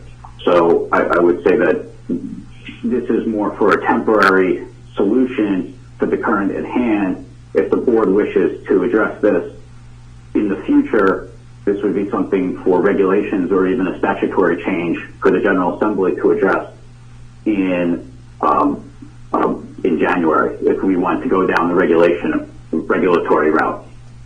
Yeah, my feeling is let's see how this works, and then we can have different conversation after the next election and look at what we can do through regulation and what's proper to do based on how this goes. I mean, we might find problems, we might find it's great. So let's, that's my thought. Yeah, this is Kelly, and I do remember what my thinking was at the time of the declaratory petition. We were asked to make a declaratory ruling, and then we considered doing it by changing the regulations. And I really felt that it needed to be changed by statute. I didn't feel that I was qualified to make the decision or that I heard nearly enough evidence. I would be much more comfortable having hearings in the General Assembly where experts come in and testify and it's really debated before a big policy change like this is made. But I can understand why we need to do it here in this emergency situation. But my thinking back then was that it was something that needed to go before the lawmakers and not just the state board. Okay, I'm fine. I just wanted all that on the record. Anybody else have any more thoughts or concerns? All right. I believe the sense of the board from the comments is that we are willing to do this, and therefore, as to item 12, I would ask the board the chair would ask for a motion approving SB policy 2020-01 temporary electronic petition signature acceptance. May I have such a motion? And this is the document that we have. Yeah, so moved. Moved. Second. So moved. Kelly, second. Okay. Any further discussion? All those in favor? Aye. Aye. Aye. Opposed? None. Motion carries. The temporary policy is approved. Okay. Returning back to the agenda to item number 9, request to approve bylaws of Harford County Board of Elections. Nikki, who's got that one? Tracy does. Hi, can you hear me? We can. Okay. In one of the emails from Donna, you had information on Harford County's bylaws that their board approved at the end of February. You may remember at a previous meeting, I don't know if it was September or October, but Harford County submitted bylaws that the state board did not approve. And so Harford County went back to the drawing board and came up with a new set of bylaws that generally follow the model bylaws. They made a few changes that SE is okay with. In section 1.2, the purpose, Harford County added, expanded their purpose. In section 1.3, the adoption and amendment of bylaws, they changed it from the first meeting to the third meeting because they did not feel that the first meeting was realistic. And case in point, they are correct because we were many months later. In section 2.2 under officers, they removed the requirement for the vice president to be a different party than the president. And their thinking on that was that if the president resigned, they wanted the vice president to be able to continue in the manner the president did. And then under section 3.2, so section 8, quorum, they added the word principal before political party, so that way this section reads, a quorum of the board / board of canvassers shall consist of a majority of the membership, including at least one member of each principal party. And their thing there was they did not want there to be a situation where there was a quorum, but one of the two major parties was not represented. The remaining items, section 3.3, 4.2, and 4.2, are the different optional statements that they have that every local board has to fill in. So I don't know if you have any questions. And just so you know, this is the last bylaws to approve. Okay. Anyone have any questions or thoughts about this matter?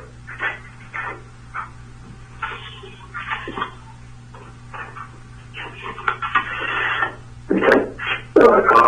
Hearing nothing, the chair would entertain a motion then to approve the bylaws of the Harford County Board of Elections as presented by staff. May I have such a motion? This is PJ. So moved, but just a correction on section 2.2. It reads a different part. Just missing a Y. That's all. Yeah, I think that's my own typo, PJ. But thank you for pointing that No, out. that's fine. That's just for the record. Is there a second? Bill Bell, second. All in favor? Aye. Aye. Opposed? None. Motion carries. Bylaws are approved. Agenda item number 10. Request to approve regulations, date stamp for return ballots. Nikki, who's got this one? I do. Thank you. Nope. So you have one of the documents in the materials that Donna sent, I think it was yesterday email. There is a document with some proposed changes to Comar 33110306. So this is under the absentee ballot subtitle, returning of the voted ballots. The chapter is issuance and return, but particularly Regulation 6 is dealing with the returned ballot. So proposing to amend Section A of 06, which currently requires that the local boards date stamp each return envelope.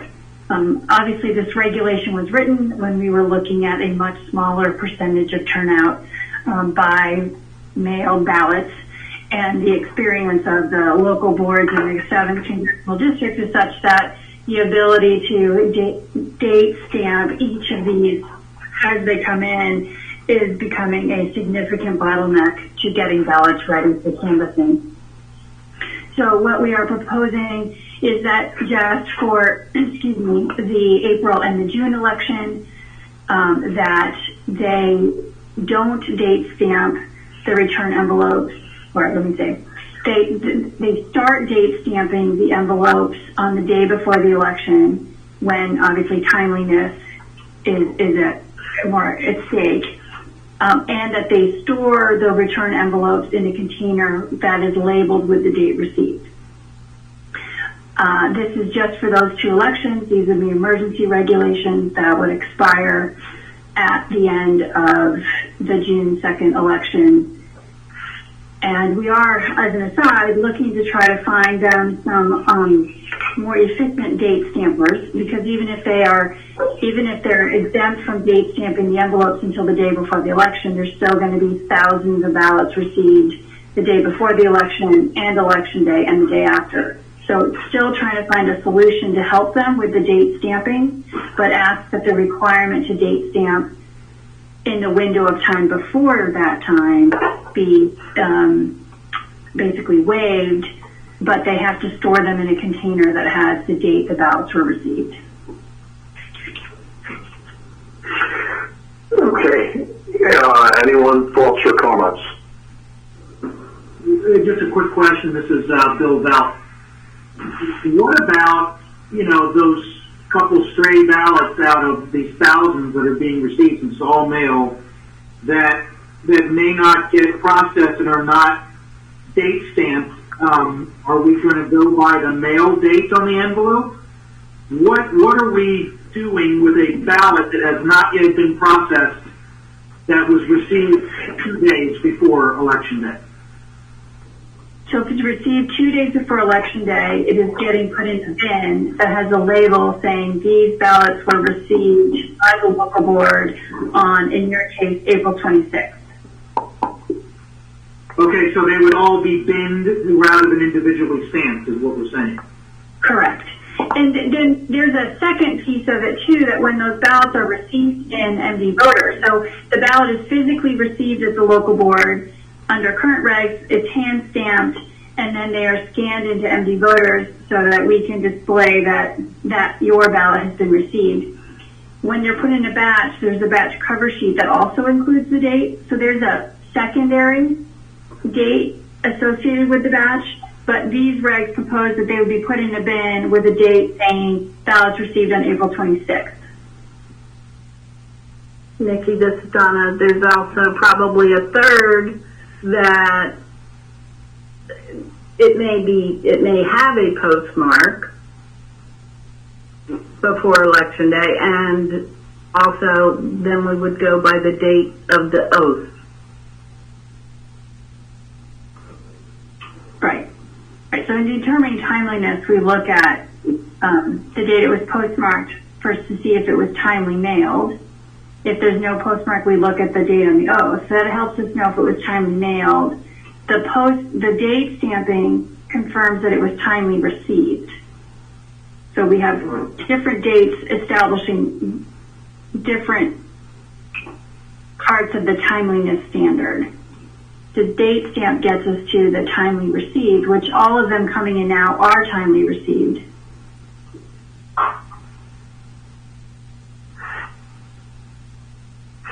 This is Mike. Are the bins going to be, let me rephrase that question. How are the bins going to be secured?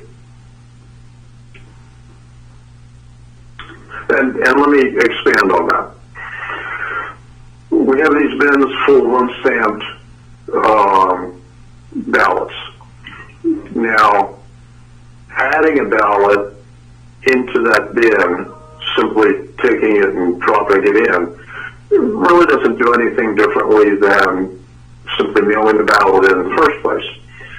But if you had a situation where you had unsecured bins and you were not, that particular board was not right up to date on what they were doing, someone could take ballots out of other bins, in other words, the later received ballots, and drop them into an earlier bin. I have to think through whether that would give you a real advantage or not. It would certainly put you inside the window and allow the ballots to be received, but beyond that, maybe not. But the question is, someone could do that. Someone could simply take ballots out, and they would just disappear. And I'm not saying our board's going to do this or anything else. For all I know, they have a janitor that goes through at night that has intents just like of the U.S. Postal Service. I don't know. But the question is, how are they going to be secured? Well, elsewhere in the regulations, the local boards are required to store returned ballots, so these same ballots, in a secure location in their office. So whether it's an actual vault, like some of the counties have, or whether it's a room that has access only by certain individuals, the regs don't go so far as to say exactly what kind, but they are to be stored in a secure room in their office. So it would require the physical presence in that room to be able to do that. Okay. All right. Anybody else have any thoughts, questions?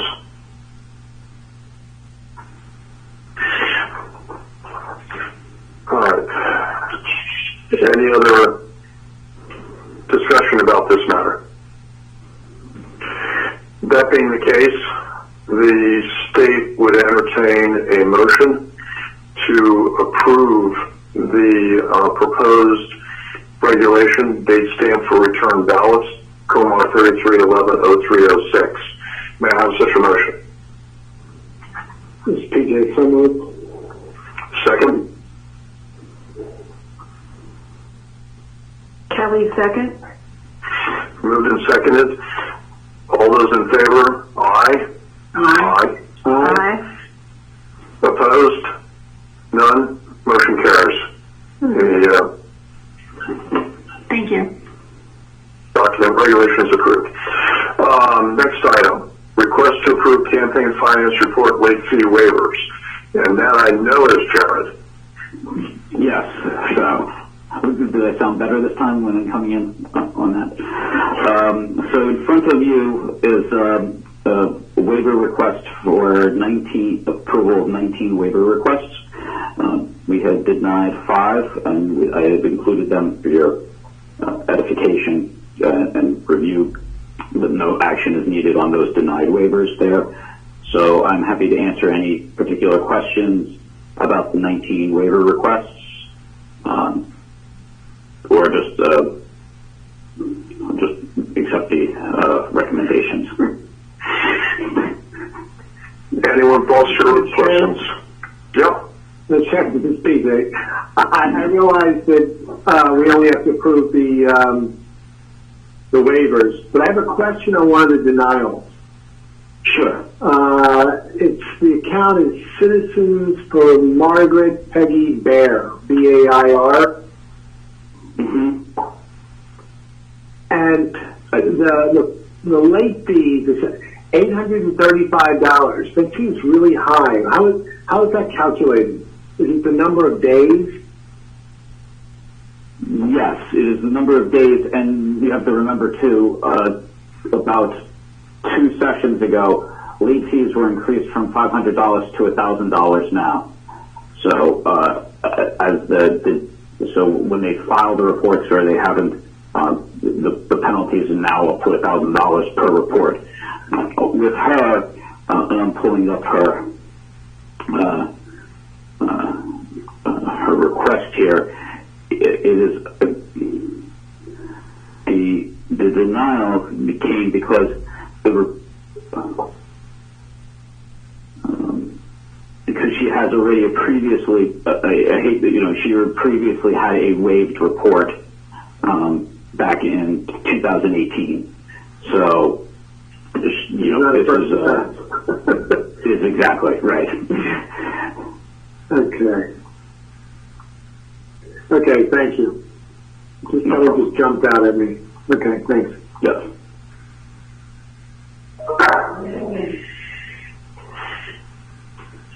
Anyone else thoughts or concerns? At this time, then, the chair would entertain a motion to approve the campaign finance report late fee waivers. May I have such a motion? So moved, Mel. So moved. Okay, I'll take that as moved and seconded. All those in favor, aye? Aye. Opposed? None? Late fee waivers are approved. Old business. Does anyone have any old business? This is Kelly, and I just have one quick question. Sure. Before the last meeting, we got a letter from the League of Women Voters, and they asked a question that I couldn't answer. It has to do with opening up the ballots before Election Day, and the question was if we separate the identification from the ballot, which I wasn't sure we were going to do that, but it seemed like that's probably what we were doing. How would we then correct it if we were contacted later by somebody who wanted us to send them an absentee ballot because they hadn't received one? If we've already accepted it and we can't pull it back, or if they should show up at a vote center and vote a provisional ballot, we wouldn't be able to follow the regulation to throw them both out. Is there something I've missed about the way this works when we're opening them up early? So this is Nikki. Right. In that case, right, the absentee would already be counted and the provisional be rejected. So there would not be a way to reject them both. There are windows of time in all elections where that happens. Again, if somebody votes a provisional, there's no absentee ballot that the local board receives by the time the provisional canvass starts. They're going to accept that provisional, and if the absentee comes in the next day, it's going to be rejected. So the window, if there is a limitation because of timing on that regulation. But if the local board can do them at the time they make their first decision, then the regulation governs you reject both. Okay, so if somebody contacts the local board and asks for an absentee ballot because they haven't received one, and it's already been received and opened, we would just have to tell them no? Sure, well, the local board can confirm that their ballot's been received. Right, but if they're saying that they didn't send it in. For instance, if a voter contacts the local board and says, everybody else has gotten their absentee ballot, I didn't get mine, can you send me one? And then the local board checks the records and says, we sent you one and you sent it back and we've already opened it and scanned it. There's just nothing we can do in that situation. So, this is Mike. So, Kelly, you're saying there's an allegation of fraud? Yes, well, that would be the presumption in that case. I know that when people show up in person and vote provisional, very often because they're worried that their absentee ballot wasn't going to arrive on time, or maybe they forgot that they mailed one. But if somebody is saying that they didn't get it, we wouldn't be able to send them one. So we could certainly... We'd already received one. That would be a situation where they could go vote in person, vote or provisional. And while we couldn't take back that absentee vote, we could certainly look in to see what happened. Did the voter vote the other ballot and forget, or is there some other allegation underlying that? And so there could be actions taken outside of the counting process to remedy that. Right. But that already counted ballot is already counted. Yeah, that's what I thought. Okay. And then my final question on this, I understood why we were opening the ballots early for the CD7 election because the election schedules overlapped each other, and we needed to free up the personnel who were doing the canvass for the CD7 to start working on the presidential primary election. So I understood the need to start opening ballots early for the special general election, but I don't see the reason for the presidential primary. And my only concern, besides the possibility that a ballot would be accepted from somebody who didn't send it in, my only concern is that this is a solid line in the law, and I'm concerned that we are changing it without the reason that we have for the special general election. Is there a different reason for the presidential primary why we're doing this? Well, the volume is such that if they don't get started before Election Day, which most vote-by-mail states do, they start counting beforehand, so they have results to release. Their results won't be finished until potentially the end of June, beginning of July. And so it gives the local boards the opportunity to start doing some of that work beforehand. So about 10 days, 12 days earlier, I guess. Yeah, I think it's 12. Okay. That's all I had. Thank you, Kelly. Mr. Chairman? Yes, sir. Under old business, there was a brief discussion at our last meeting about curing, I don't know how you classify it, omissions. I'd like to talk a little further about that. And put the, since we're doing voting by mail, and this is new in this volume that we're going to be doing it, I am concerned about people who, by their own, they make a mistake and they don't sign their ballot. And without a signature, it just gets tossed out. Can't we have some opportunity to reach out to that voter and say, you did not sign your ballot, you have until X date to come, and sign your ballot, or it will be discarded? So we are working on procedures for that for the June election. So the hope is to get it out to the local boards in the next week or so. Okay, and I'm just really concerned because this is new for a lot of people, and I just want to give them every opportunity possible. Maybe I don't mind tossing the ballot if they refuse to come in and sign it, but I want to give them some kind of opportunity. And this is Bill Delp. I'm wondering when you have those regulations, if you'd be so kind as to circulate them to the board, that would be great. Sure. And I have one other thing. I realize that we're all set for the most part for obviously the April 28th election, and in large part for the June 2nd election, especially because ballots have been printed and are mailed or are about to be mailed. But as we think about and plan for the November election, they have to raise the issue of some type of privacy sleeve or an additional envelope for mailed-in ballots for the November election.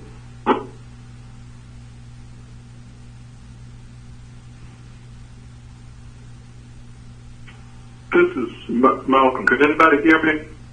Yeah, I can hear you. Yep. Yeah. Oh, because I've been trying and I've been shut out for some reason. I'm sorry. No, it's not your part. It must be something with my phone is. I sort of agree with PJ. I've been looking at some other states, and they have like a 3-envelope type of return to allow for privacy of the vote, so that when you open the envelope, you don't actually see what that person is voting for. And I don't know if it's, as you stated, it's probably too late for these upcoming elections, but maybe we can look at it. I don't know if we have enough time to look at that possibility for November. This is Bill Delp, if you don't mind. I actually had a conversation with Nikki about that earlier, and she had mentioned that maybe before her time and before my time, that's how it used to be. And the board change it at some point, and I'd like to know why. If we can look back, and I don't know if anybody was around at that point to know why it was changed. If there's some good reason why we shouldn't have a privacy envelope, which is what I would be in favor of.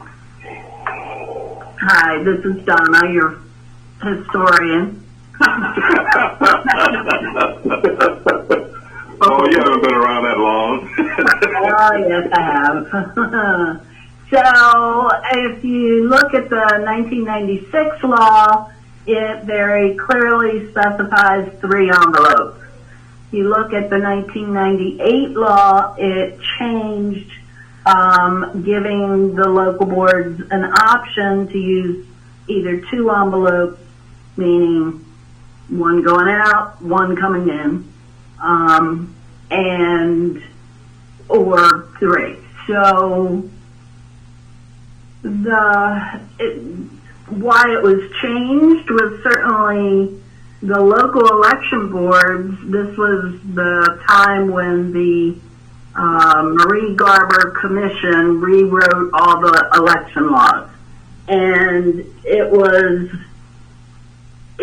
found to be quite a bottleneck to open yet another set of envelopes. So it was stressed by local election offices as well as potentially the candidates in what was the 94 general election, to streamline that process as much as possible. So that's what we have at the moment. And so creating a uniform process when the state took over, the mailing of absentee ballots to everyone, I think by that time everyone had already gone to a single return envelope, and that's what we have today. So Don, I'm sorry, go ahead. No, I was just going to say, well, I appreciate the history lesson, and if I have the dates correct, I probably voted for both. But times have changed. And I mean, even despite this pandemic, I just have a feeling going forward we may be utilizing more vote. Whether we go to a total vote by mail state, that's above my pay grade, but I can just see more. We've already moved to a no excuse absentee ballot state. I can just see us having more and more votes by mail. And I guess a question for Andrea: can the board do anything about this privacy sleeve or a separate envelope without a statutory change? Let me offer at least one before that gets answered. Okay. I suppose there's 3 options for if someone does not want their name or signature on the back of an envelope. 1, they can copy the envelope and put the oath inside the envelope and just write on the back, "See inside." That still gives them postage paid. The second is certainly they could put their envelope inside another envelope. That eliminates the postage paid. And my third option for this time at least is they could take it to a drop box. So. And PJ, I haven't looked at this answer before now, but I just looked at the absentee ballot statute, and the statute does say that an absentee ballot, a local board may use either 2 envelopes or 3 envelopes in mailing an absentee ballot out to someone who requests it, precisely for the reason that's being discussed right now. Okay, so we have that option. Seems like it. Statutorily, we have the option. Well, based on how that is written, does the local board have the option, or do we have the option to say it will be free?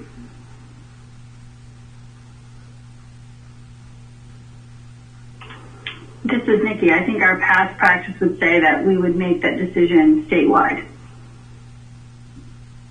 Yeah, this is PJ. I'd rather see it as a uniform, statewide. It's not something we need to decide today, but I think it's something we should look at as we plan for the November election. Yeah, I tend to agree with you. I think we need to ensure privacy at the same time uniformity, and because we want to have everything above board. Thank you, Senator. One more time, just one more statement. So part of the process for even making the determination whether the ballot is acceptable, is properly signed, is being able to view whether that signature is there. So the cure process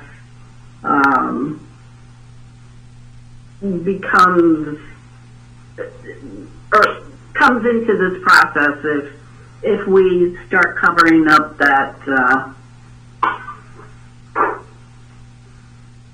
signature. Sorry. Well, this is Bill. I would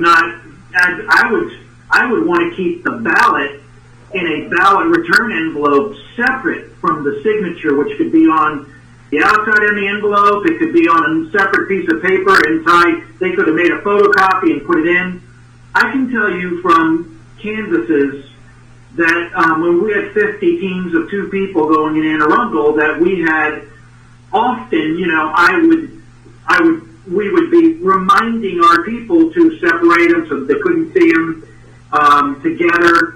And then when things would come over to the board, I'll give you a common thing. Okay, if you photocopy the outside and put it on the inside, or you have assistants in voting and you have an assistance form with it, the team refers that to the board because there's no signature on the oath, and it comes over. And so our practice was open the envelope. And I say 8 out of 10 times when we opened the envelope, you had a ballot, an oath, and sometimes you had the assistance form. And you had them all together on the table, and it was just very awkward and, trying to cover the vote, but you had the name and the vote all there together. And it's not, I'm not saying anybody has a nefarious plan, I don't believe that, but it's just, you have watchers watching. It would have been much better, I think, if we'd had that separate envelope that kind of kept that ballot separate, that you couldn't put together with a name. I still had the oath separate from that envelope. That's my thoughts. I would be in favor of that if it's practical. This is Mike. And indeed, it's a valid thing for us to take a look at. I would remind everyone that the staff that's now deeply enmeshed in the April 28th election, unless there's a group of people that have already started pivoting to the June 2nd election, and then we're going to go and come out that, and from June 2nd, we've got about, 120 days? But we don't really have 120 days, because to do what we're talking about requires, backwards time planning from the November election, which means that we're talking literally weeks. After coming off 2 elections, literally weeks then to evolve a policy about whether we're going to do this thing or not. I think we have a magnificent staff, but I just wanted to note for the members that time truly is our enemy in this election process, through no one's fault. This is Bill again. I would think that this would be a 2022 decision. not a 2020 decision. I don't know that you can pivot right now. We're in the middle of an election. That's my thing. I mean, it's something we can talk about, but I'm not sure how easy it would be to implement for the November election. This is Malcolm. Go ahead. No, please, Chief, you go ahead, Malcolm. I tend to agree with Bill on this. You know, we're discussing this. We've come up with this. This is a whole new idea, this vote by mail, and we don't have all of the bugs ironed out in this, and we have to look at various things. And to try and do something immediately to correct something or to implement something may create more problems than to think it through and do it properly. I remember a number of years ago when I was involved in a municipal election and people had a mail-in ballot. We would send them the ballot, we'd send them an envelope that had ballot marked on it, and we would send them another envelope with the oath on it. And they would put their ballot in the ballot envelope, then put that envelope into the envelope that had the oath on it where they would sign, and then they would put it in a third envelope addressed to the Board of Elections. And then you would take it out, you'd see the oath sign, that would be put to the side, and then the ballot envelope goes someplace else, and they take out the ballot and it would be counted.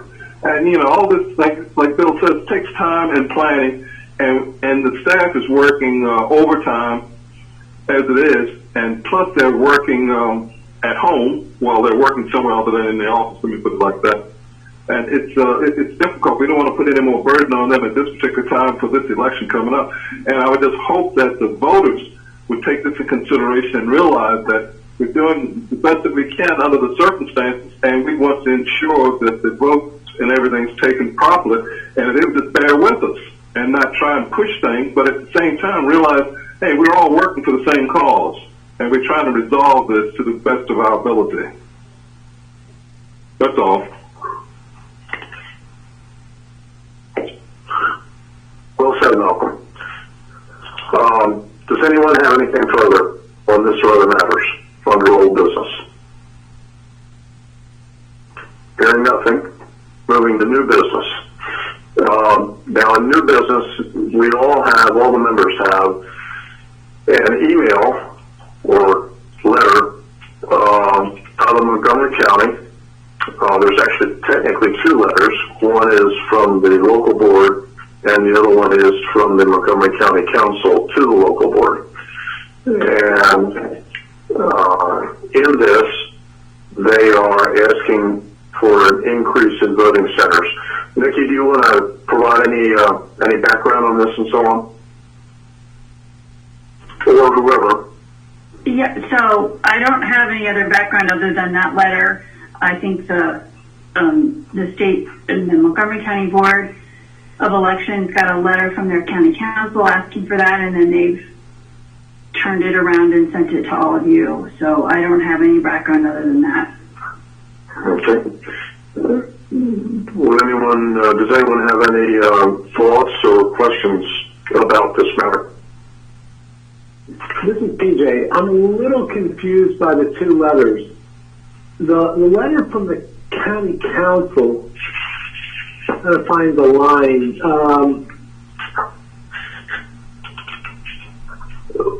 When we said at the last meeting, we said we authorize a minimum of 1, a maximum of 4 voting centers. Did we also limit the number of drop-off boxes to no more than 4? Yes. Okay. If that's the case, then why in Montgomery County, Prince George's County, Baltimore County, and Baltimore City and Anne Arundel County, they have 5. They've got their 4 voting centers, and then the locations marked with an asterisk are drop-off locations only. And in each case, the drop-off locations only are the County Board of Elections.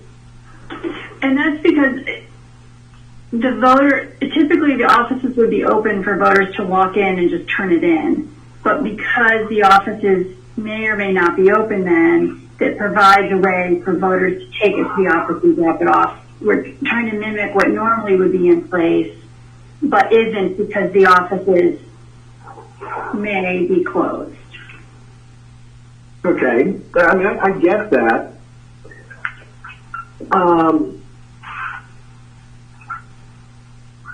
In the Montgomery County Local Board of Elections letter, they appear to just be asking, consider placing drop-off boxes which may be geographically further from the 4 voting centers.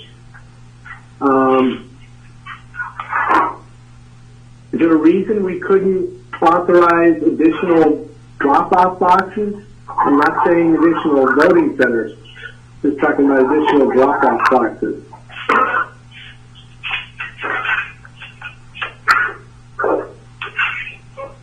Sorry. You have that authority. But you're doing it, I guess the question would be, are you doing it just for Montgomery County? Are you doing it for more? We have already ordered the ballot drop-off boxes. They have been customized for us. They're being made especially for us. And I don't know whether there's time to order more. They've already been doing a rush job for us to get us 6 for this week, and then however many, whatever the total order is for June. So there's what your authority is, and do you want to do that? And then there's the reality of, can we order more? You know that Mary's been the primary person working with the vendor to do that. I don't know if there's capacity there to add more drop boxes. Okay, so you ordered. If I went through this 2-page list and added up all the, one location, Allegheny, 5, Anne Arundel, you've ordered that many drop-off boxes, right? Yes. Yes, CJ, this is Mary. Yes, that's correct. And they're focusing right now on the manufacturing for CD7. Okay. I'm sorry, Mary. Could you repeat that? I didn't catch that. So it's correct, and I want to say the total number ordered is 63 statewide, and they are focusing on the 6 right now for CD7. So I really don't know if they have the capacity to do any more, because it is very custom to Maryland.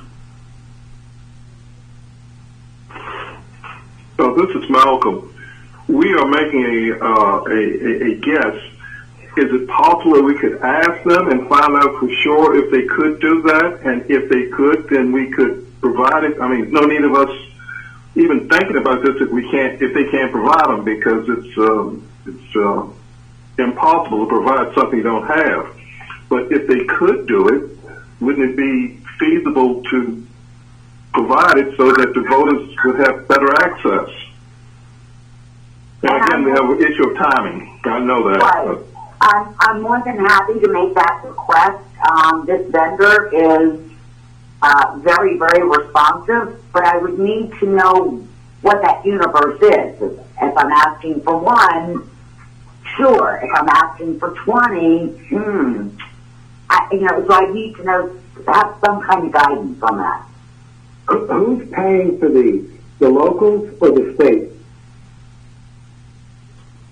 I believe that we are trying to use federal funds to pay for these. Okay.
hearing audio.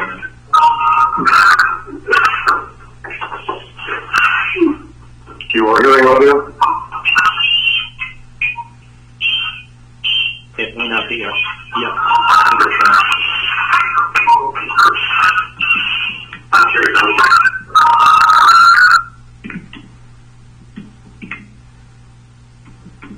Yeah, I can hear audio. It's back up. Okay, back up. So we engaged in no business while we were off record, and other than trying to get back on the record. The matter before the board at this time remains item 14, and just for clarity for the record, we have before us a letter from the Montgomery County Board of Elections with an attachment from the Montgomery County Council.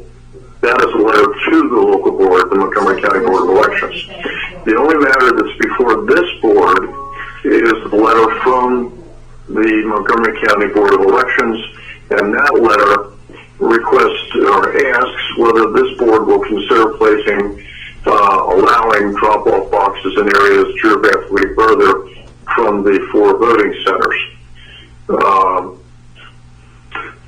That's what's been discussed at this point, and I believe where we were was that members had noted that, members and staff noted that, number one, we would need to know how many boxes people wanted. Montgomery County hasn't told us that, and so we would want to know what their number was, and at the same time, we would want to ask the other counties whether they wished to order more boxes. Number two, staff has to, once we have a number, then staff has to contact the manufacturer to determine whether or not the boxes can be manufactured and deployed, manufactured, delivered, and deployed in time for the June 2nd election process. And I believe that is where we were at this point.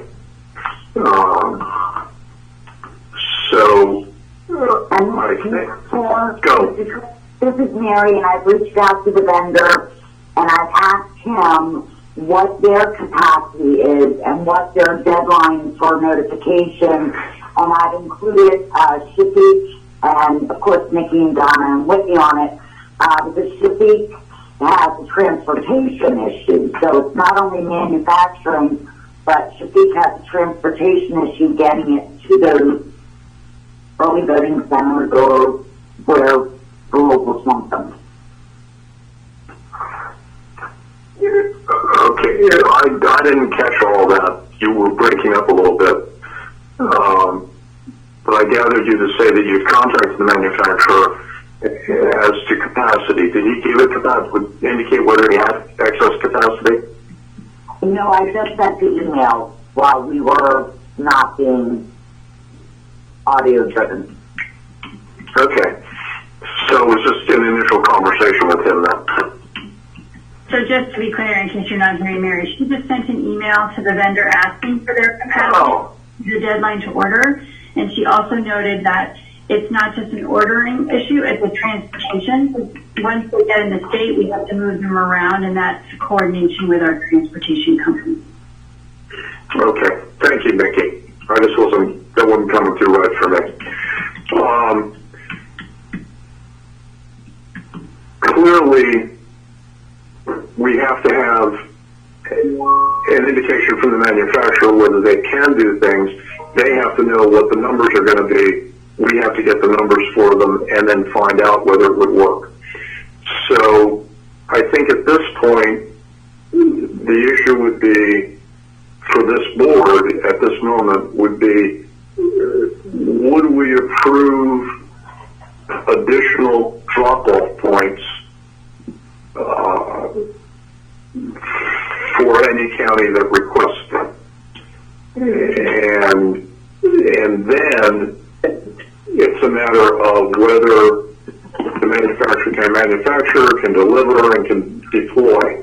And And if the answer to any of those questions is no, then they're not going to have extra drop-off points. If the answer to the question is yes, then I think this board has already indicated a sense that that there's no objection. Do any of the board members have a comment? Good, Kelly, go ahead. Yes, I do. This is a little frustrating for me because when we decided this, I was the one who wanted to let the local boards make their own decision and have as many vote centers as they had, early voting centers, if they could. And I couldn't get anybody to agree with me on that, and there were two reasons. One is people didn't think it was safe, too much of a health threat, and two, people didn't want the local boards to have to take responsibility for this because they might take some heat if they only opened up 5 and their neighboring county opened up 6. So we said we were going to decide. And we decided minimum of 1, maximum of 4. And that's what we communicated to the local boards. We didn't say minimum of 1, maximum of 4, unless you write us a nice letter. We didn't say that. We said maximum of 4. We own this. And at this late date, we don't have the drop-off boxes. We've already printed the documents to say, well, we've got a letter, so we're going to have to open everything up again and tell everybody else that they can decide how many vote centers they want. No, we already decided this. I'm a no vote. I mean, we're not talking about, right, we're just talking about drop-off boxes? Correct. This is PJ. Since, speaking of ownership, since I'm the one that made the motion at the last meeting of a limit of 1, or a minimum of 1 voting center, and a maximum of 4, I made that motion because I wanted to limit the number of in-person voting. You know, I just saw an article today where they're attributing 19 additional COVID cases to people that went and voted in person in Wisconsin. Let me put that aside a second. I'm not talking about additional in-person voting centers, only the possibility of additional drop-off boxes. You know, in some ways, as it was discussed earlier, if they drop off the ballot, that helps the privacy issue. I think if there is the capacity for the vendor to produce additional boxes, I think that's worth considering. I can't imagine we're talking very many. Yes, we have no idea how many Montgomery County is asking for, but I would just think if they, just knowing the county and the geography, in addition to the 5 drop-off boxes, if they had 3 or 4 more, that would cover the geography. Right, this is Kelly. The geography was the question for the local board. And I haven't listened to their meeting. I don't know who spoke or what they debated, but our decision was to leave that up to the local boards and just have the state administrator approve them, which has been done. So if we open up additional drop-off sites, then we run the risk of confusing people that it's a vote center.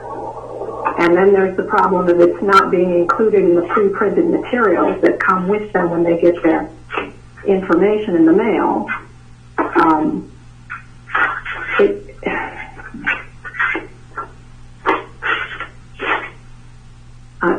I just don't like this.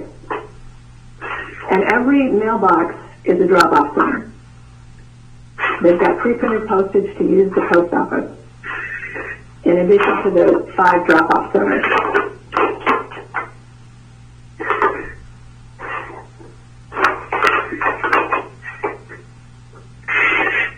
Any other thoughts?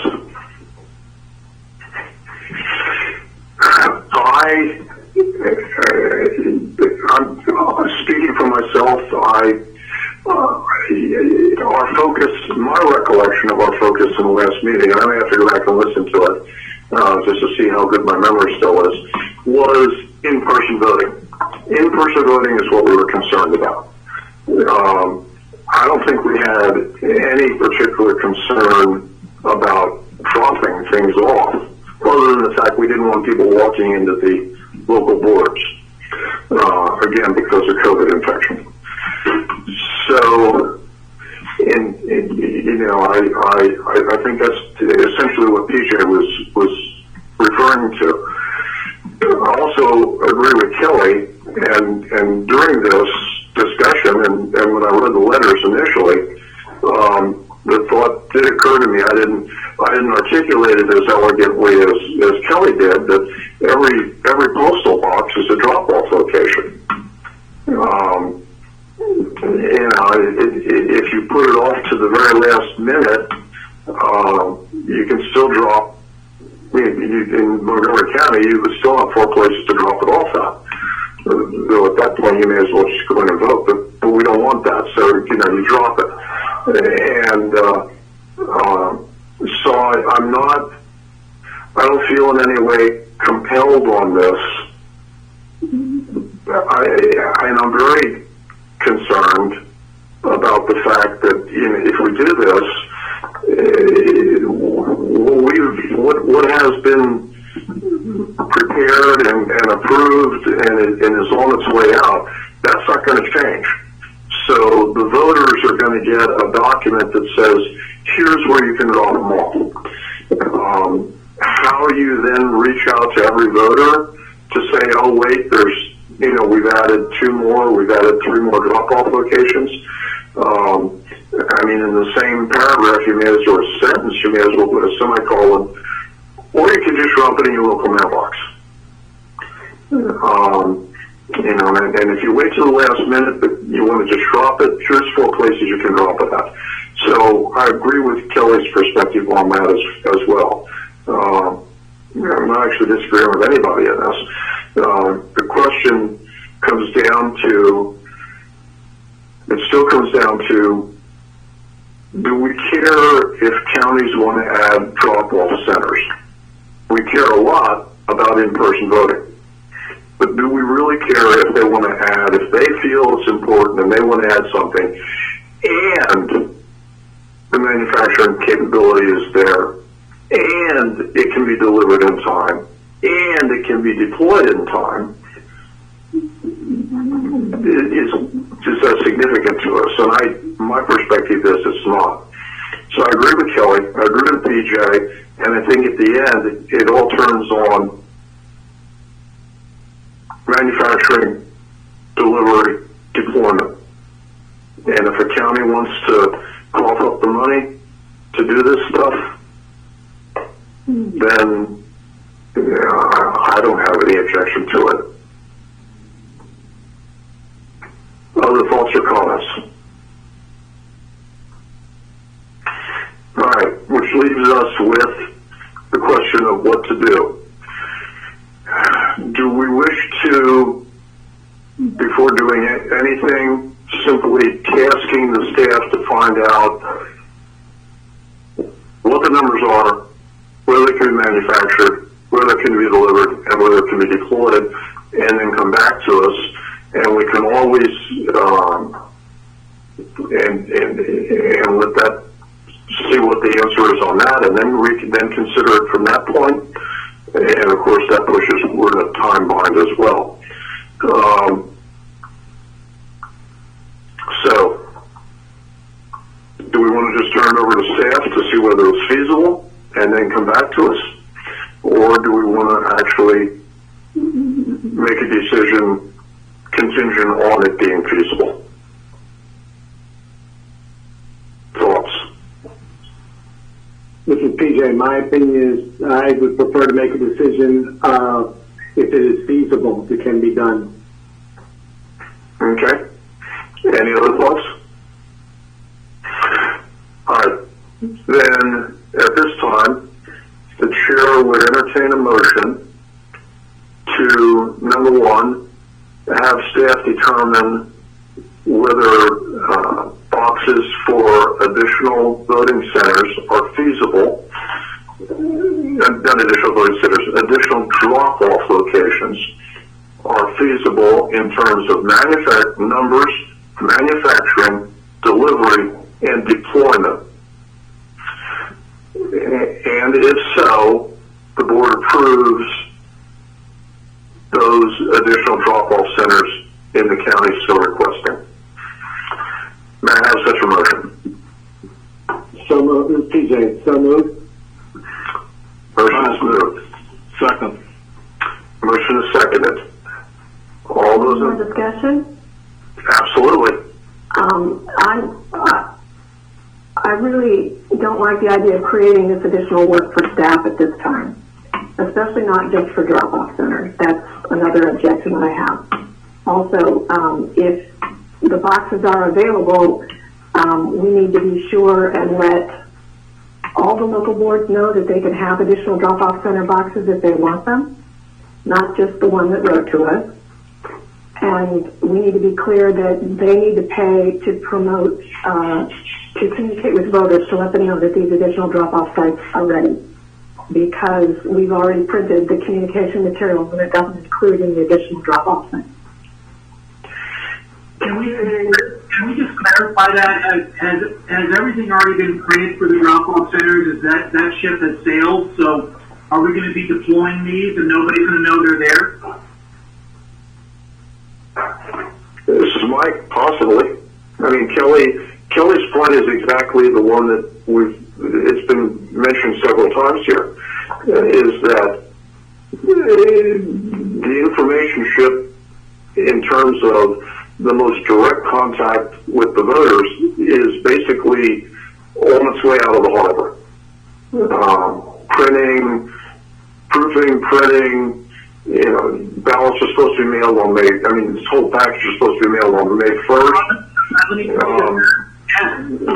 going to ever know they're even there? Say again. Who's going to know they're even there? This was Kelly's point, which is that it's going to be contingent on or it's going to fall on the local boards to communicate that to their voters. This is Malcolm, Mike, and Bill.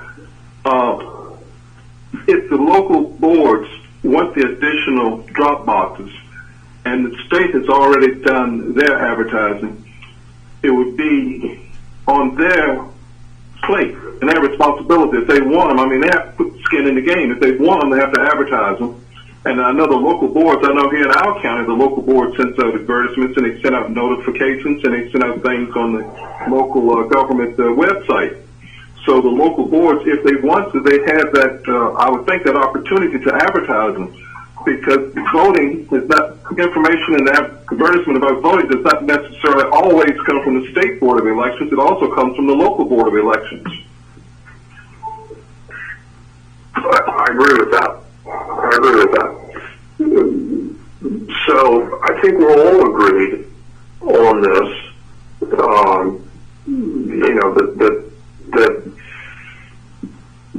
And I think that's what the motion says, which is that we're okay with if they want to do it, but it depends on whether it's feasible, and that means manufacturing, delivery, and numbers determined, manufacturing, delivery, and deployment.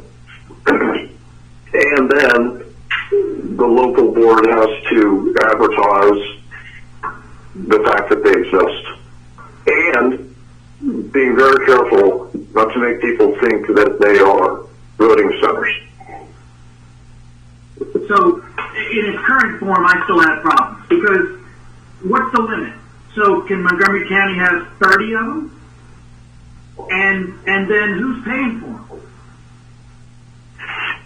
Nikki, who pays for them? Well, the ones that we've ordered, as I said, we have some federal funds that we're trying to tap into that are COVID-19 related to pay for them.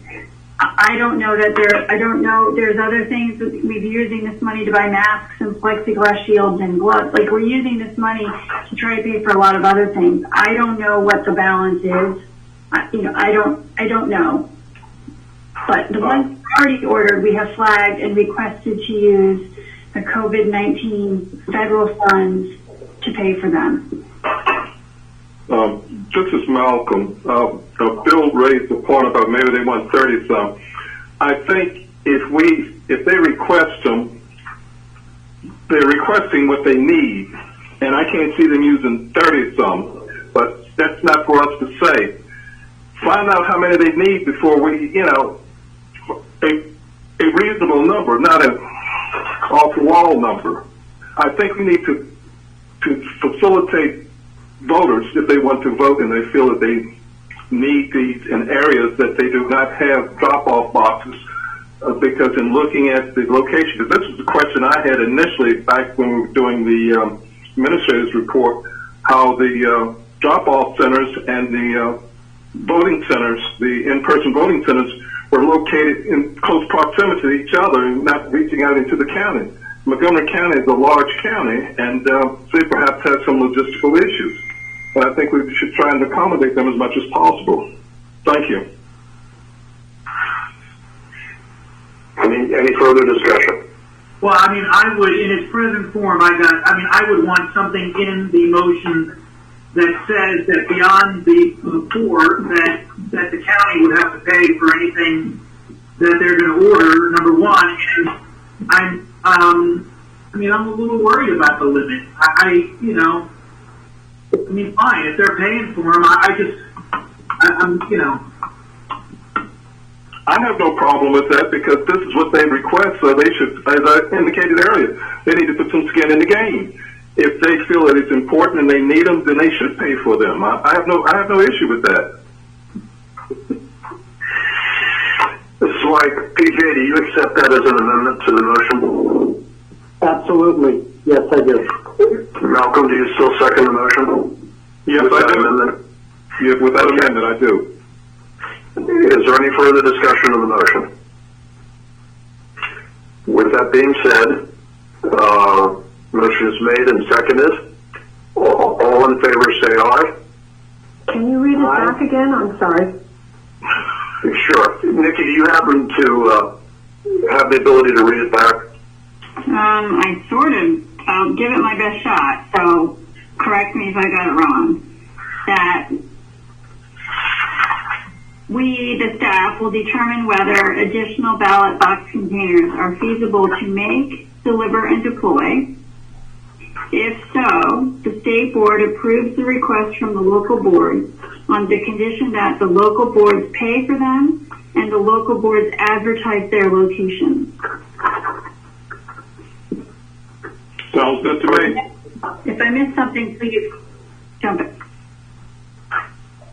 Do we need to say something about letting every local board know that this is now an option? This is Mike. I think we made that clear in the discussion, and it's implicit in the motion that they have to, the staff is to get the total number of boxes that would be needed. Okay. And also be the responsibility for each of those local boards that want the additional boxes that they have to pay for them and advertise. Right, and that's in the motion. That's in the motion, yep. All right. Any further comment or discussion? All right. There being none, motions made and seconded with amendments. Then the chair calls the vote. All those in favor say aye. Aye. Aye. All those opposed? None. The motion, as amended, carries. Okay. Next item, that's the end of new business. Disclosure of campaign contributions. I have a $53 contribution to the NRCC. Anyone else? No one? Okay.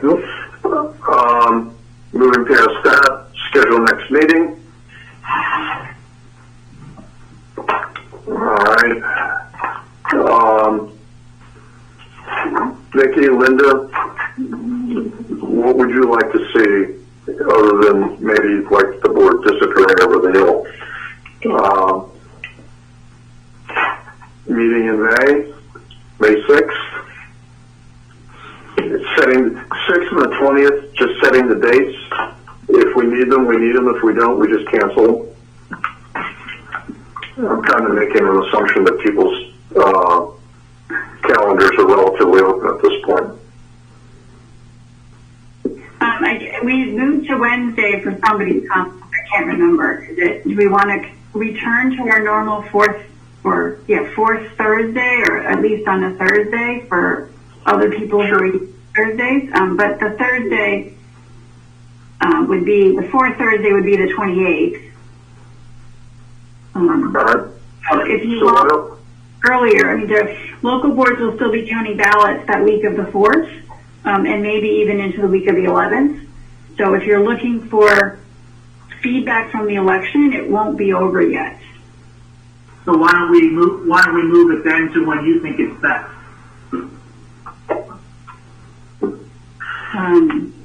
Why don't we say the 14th and the 28th? So we'll have 2 dates that people will clear their calendars on. If we need them, we'll use one of them for sure, the 28th. And otherwise, the 14th can always be canceled. 1400? That's 2 o'clock.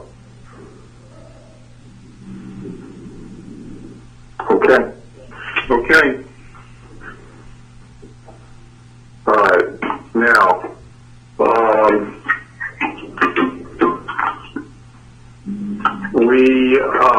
we've gone pretty long today.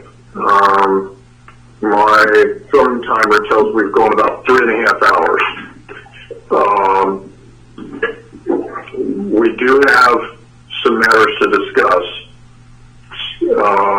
but I think we may be starting to run into issues of people's time, it being almost 5:30 in the afternoon at this point. I would be amenable, if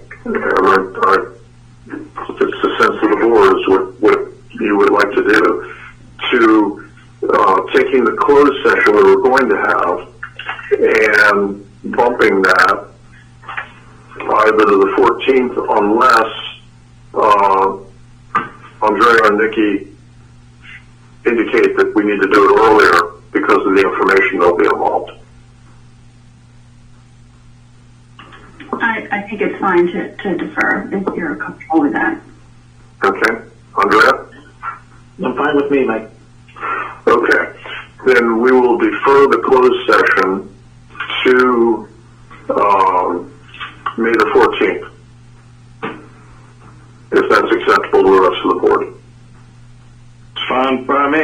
No. Okay, fair enough. Then, closed session being canceled for today, the chair will entertain a motion to adjourn at this time. So moved. This is Bill. Second? Kelly, second. Moved and seconded. All those in favor of adjournment, say aye. Aye. Aye. Aye. Aye. Opposed? None. This meeting is adjourned. And And staff, thank you so much. Thank Yes, you. thank Yes. you. Thank And you. thank you, Yeah, Mike. thank you. Man, what a long meeting. And thank you to the staff. If I could, I'd give all of you a raise. Working on that, right? You all take care and stay safe. All right. Thank you. Likewise. Likewise. Bye. Bye.